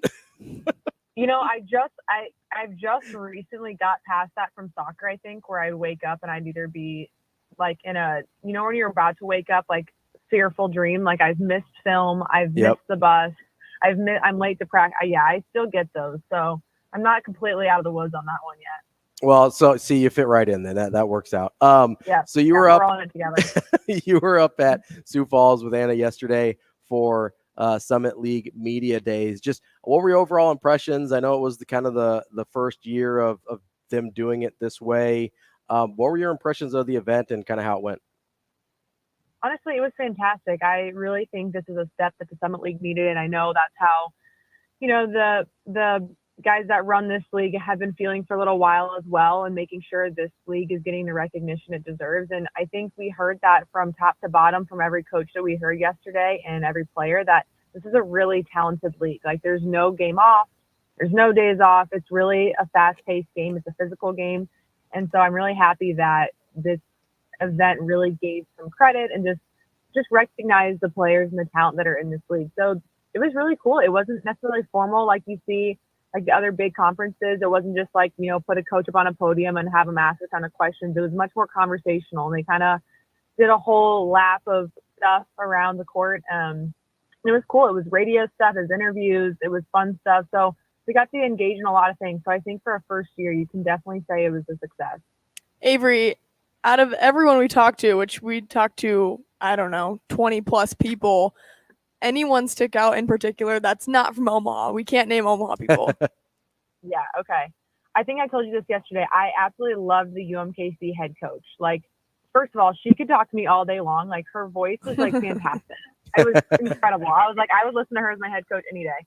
But she just, as a second year head coach, it just feels like she's got an alignment with her players, and just the way she approaches taking over this program, it was really motivating to me. And I just liked how she was really conscious of how to just connect on these players on a different level. She talked about meeting them where they are, not making them feel like when they're in her office, like they're in trouble, going and hanging out with them, bringing her family around. So those are really important things as a very new head coach. And I was just really impressed with that, especially as a coach and a team that's picked to finish last in the league. So, she's like, that's fine. That's okay. That means we have a lot of room to prove people. So I think that was really impressive to hear from her. And I also really enjoyed St. Thomas's head coach and the player they brought.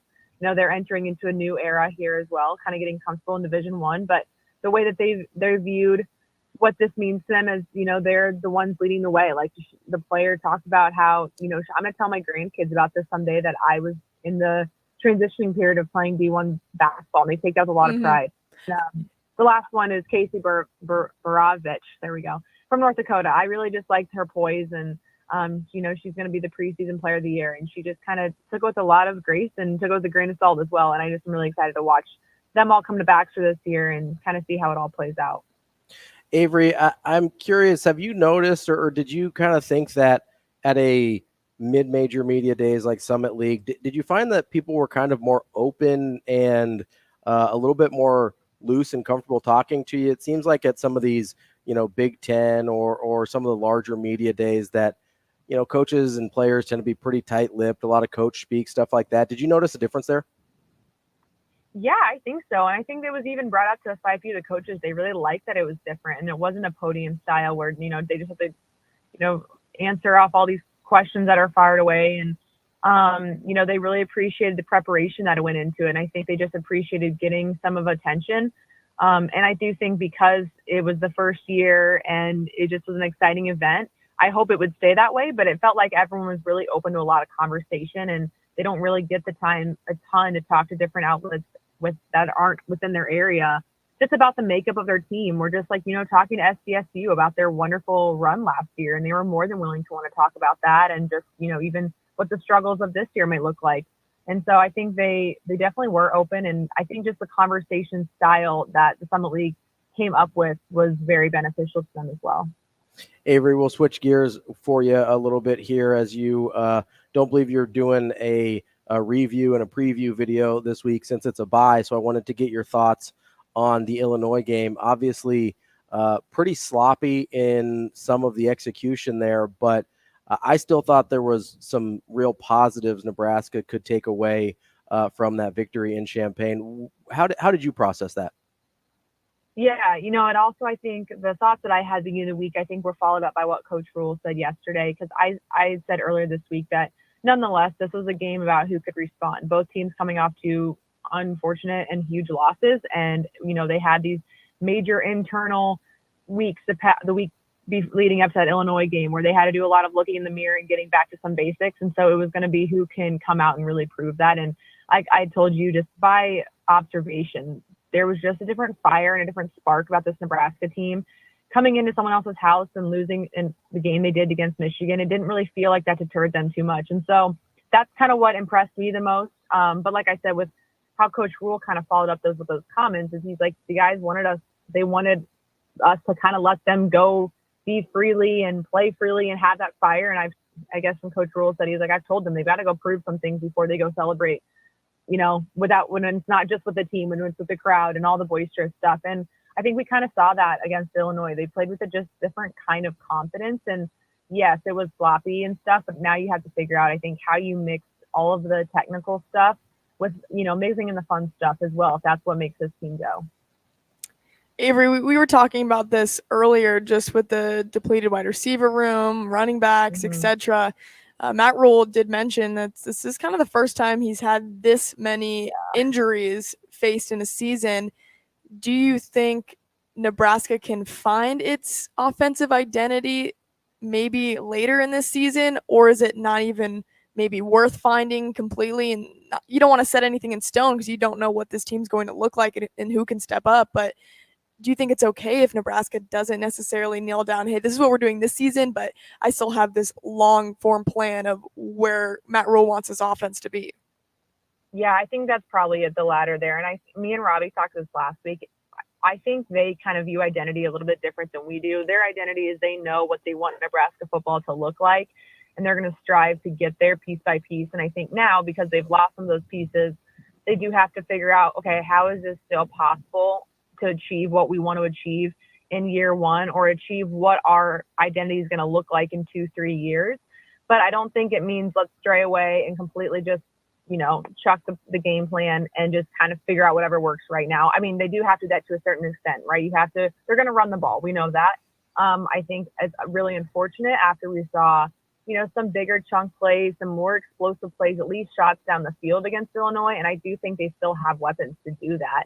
It just won't be maybe as much as I think fans were hoping to continue to see that grow in that area. But nonetheless, I don't think they're going to say, hey, let's just scrap our identity this year and then we'll kind of try again next year. I think they're going to have to implement it in ways that they can still build off of, right? So using the people they still have, cleaning up the things they can still clean up. And then I think this also is a huge opportunity for those younger guys that Rule has a ton of confidence in, that maybe they're the ones that reestablish what this identity was going to look like for this offense. Coach Rule said, we think they're going to be great players for us. We just didn't know it was going to be right now. So, they're here now. So might as well use them. And maybe depending on how the next few games go in terms of their performance, it might switch up what offense looks like for Nebraska in the next few years. Avery, real quick, about 30 seconds here. What is something you're hoping to see accomplished in this bye week in terms of improvements? I think just the things that need to be cleaned up. And I know that's already something that's being addressed. They're already going to pay attention to those things. And Northwestern knows they're going to do that. And Northwestern's also coming off a bye week too. So this is another head-to-head challenge where which team can come out of this fired up and do the things right. Avery Howard, Hurrdat Sports. Avery, we appreciate it. We'll talk to you again soon. Thanks, guys. See you later. That's our friend Avery Howard from Hurrdat Sports. I mean, you'll see her probably in like 10 minutes when you go to work. Oh, yeah. Anna, we appreciate you coming in again, as always. And I don't think I screwed up your name once today. You killed it. Nice. So proud of myself. I'm Ravi Lulla. That's Anna Bellinghausen. Shane Schillerberg producing for us. This has been Hurrdat Sports Radio.